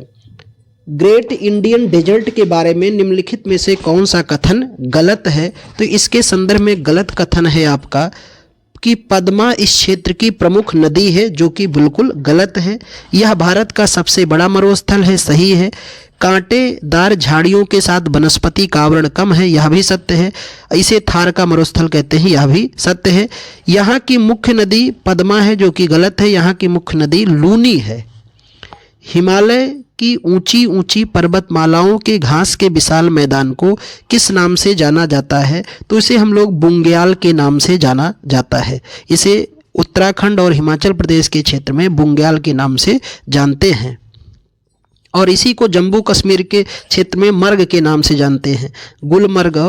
गुलमर्ग के नाम से जाना जाता है। निम्नलिखित में से किस उत्पाद को भारत में पहला भौगोलिक संकेत प्राप्त हुआ था? तो दार्जिलिंग के चाय को, जिसे जीआई टैग भी आप कहते हैं, जियोग्राफिकल इंडिकेशन, सबसे पहले किसे मिला था? दार्जिलिंग की चाय को मिला था। छत पर वर्षा जल संचयन शुरू करने वाला पहला भारतीय राज्य कौन सा था? तो वो था आपका तमिलनाडु। भारत मौसम विभाग ने वर्षा से नदियों और जलाशयों में जलस्तर में वृद्धि के आकलन के लिए एक नई तकनीक विकसित की है, उसे किस नाम से जानते हैं? तो वह है आपकी प्रभाव आधारित पूर्वानुमान दृष्टिकोण। वैसे भारतीय मौसम विज्ञान की स्थापना 1875 में हुई। अभी इसका हेडक्वार्टर कहाँ है? दिल्ली में, नई दिल्ली में इसका हेडक्वार्टर है। फ्लोटिंग फूम दिस भारत के किस राज्य में पाए जाते हैं? तो ये आपके मणिपुर में पाए जाते हैं, जहाँ पर आपकी लोकटक झील है, जिस पर फ्लोटिंग उद्यान भी स्थित है, कैबुल लामजाओ। असम में पारंपरिक घरों को सीटल्ट पर क्यों बनाया जाता है? तो इसका प्रमुख कारण है बाढ़ और वन्य जीवों का खतरा रहता है, इसलिए ऐसा बनाया जाता है। भारत की सबसे लंबी उन्नत रोड स्थित है, तो यह आपका गाजियाबाद में। पश्चिमी घाटों का प्रमुख अंतराल स्थित है, तो पश्चिमी घाटों का प्रमुख अंतराल यानी गैप, जिन्हें हम लोग दर्रा के नाम से भी जानते हैं, तो वह आपका है पाल घाट दर्रा। दर्रा यानी दो दुर्गम पहाड़ियों के मध्य सकरे मार्ग को हम लोग दर्रा कहते हैं। पाल घाट दर्रा जो है ये केरल को तमिलनाडु से जोड़ता है, केरल के चेन्नई को तमिलनाडु के कोयम्बटूर से जोड़ता है। थाल घाट दर्रा नासिक को मुंबई से जोड़ता है। भोर घाट दर्रा मुंबई को पुणे से जोड़ता है। और सेनकोट्टा गैप जो है यह तिरुवनंतपुरम को मदुरै से जोड़ता है। तो केरल के तिरुवनंतपुरम को तमिलनाडु के मदुरै से जोड़ता है। सिंधु नदी संधि के अनुसार भारत सिंधु नदी प्रणाली का कितना पानी इस्तेमाल कर सकता है? तो इसका जो समझौता हुआ था उसके तहत भारत 20% भारत इसका उपयोग कर सकता है और 80% उपयोग पाकिस्तान करता है। देखो, जब दो देशों के मध्य नदी, वन, पहाड़ी व प्राकृतिक संसाधनों को लेकर विवाद होते हैं तो इसकी मध्यस्थता किसके द्वारा की जाती है? विश्व बैंक के द्वारा की जाती है। और इसकी भी मध्यस्थता विश्व बैंक ने की थी। भारत की तरफ से इस समझौते में पंडित जवाहरलाल नेहरू शामिल हुए थे और पाकिस्तान की तरफ से उनके सेना प्रमुख आयूब खान शामिल हुए थे।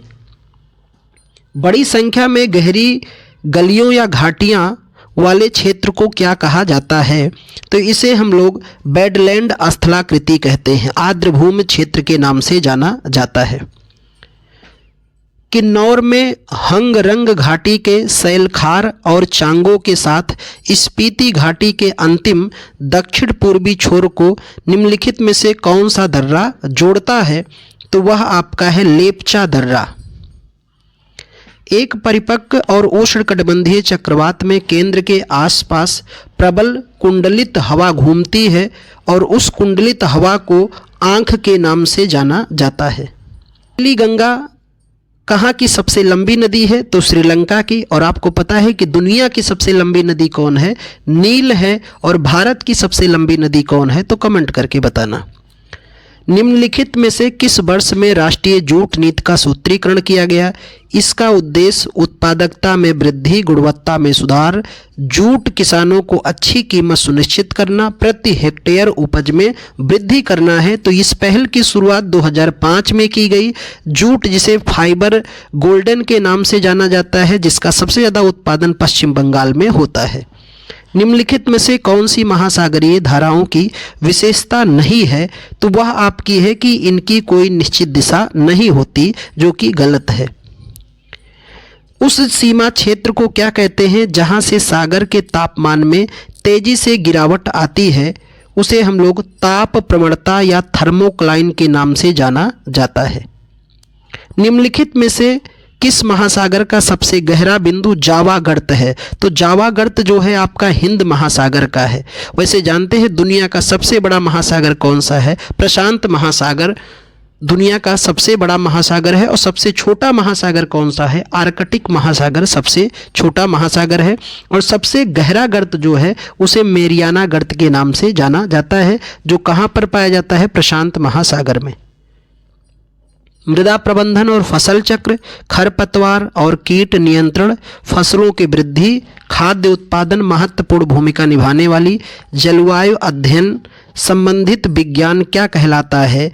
तो वह आपका कृषि विज्ञान के नाम से जाना जाता है।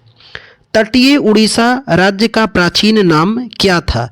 तो इसका प्राचीन नाम कलिंग के नाम से जाना जाता है। आपने कलिंग युद्ध भी सुना होगा कि सम्राट अशोक ने कलिंग युद्ध लड़ा था, उनके जीवन का पहला और आखिरी भयंकर युद्ध था। पर आप मुझे कमेंट करके बताओ कि कलिंग पर सबसे अशोक के पहले किसने आक्रमण किया था?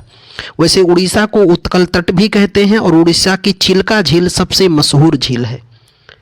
कौन सा शहर चंबल नदी के किनारे स्थित नहीं है?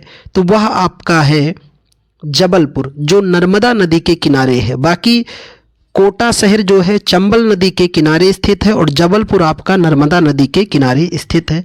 औरंगाबाद किस नदी के किनारे पर स्थित है? यह शहर स्थित है कोम नदी के किनारे स्थित है।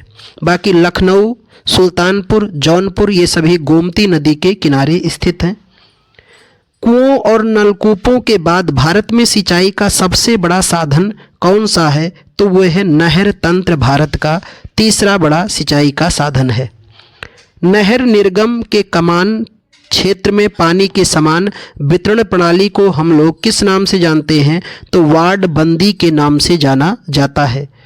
अमूल से दूध और दूध के उत्पादों में सहकारी समितियों की सफलता की एक कहानी है, जो देश में श्वेत क्रांति लाया था। तो ये पहल शुरू की गई थी गुजरात में। कहाँ पर? गुजरात में। और अभी हम लोग बात करते हैं कि जम्मू कश्मीर में जम्मू कश्मीर का पहला दूध गांव जो बना है वो है जैरी गांव। कौन सा है? जैरी गांव है। और दूध के उत्पादन में बर्गीज कुरियन का योगदान सबसे बेहतर है। ऑपरेशन फ्लड जो है वो किससे संबंधित है? दुग्ध उत्पादन से। और भारत दुनिया में सबसे ज़्यादा दुग्ध उत्पादन करता है।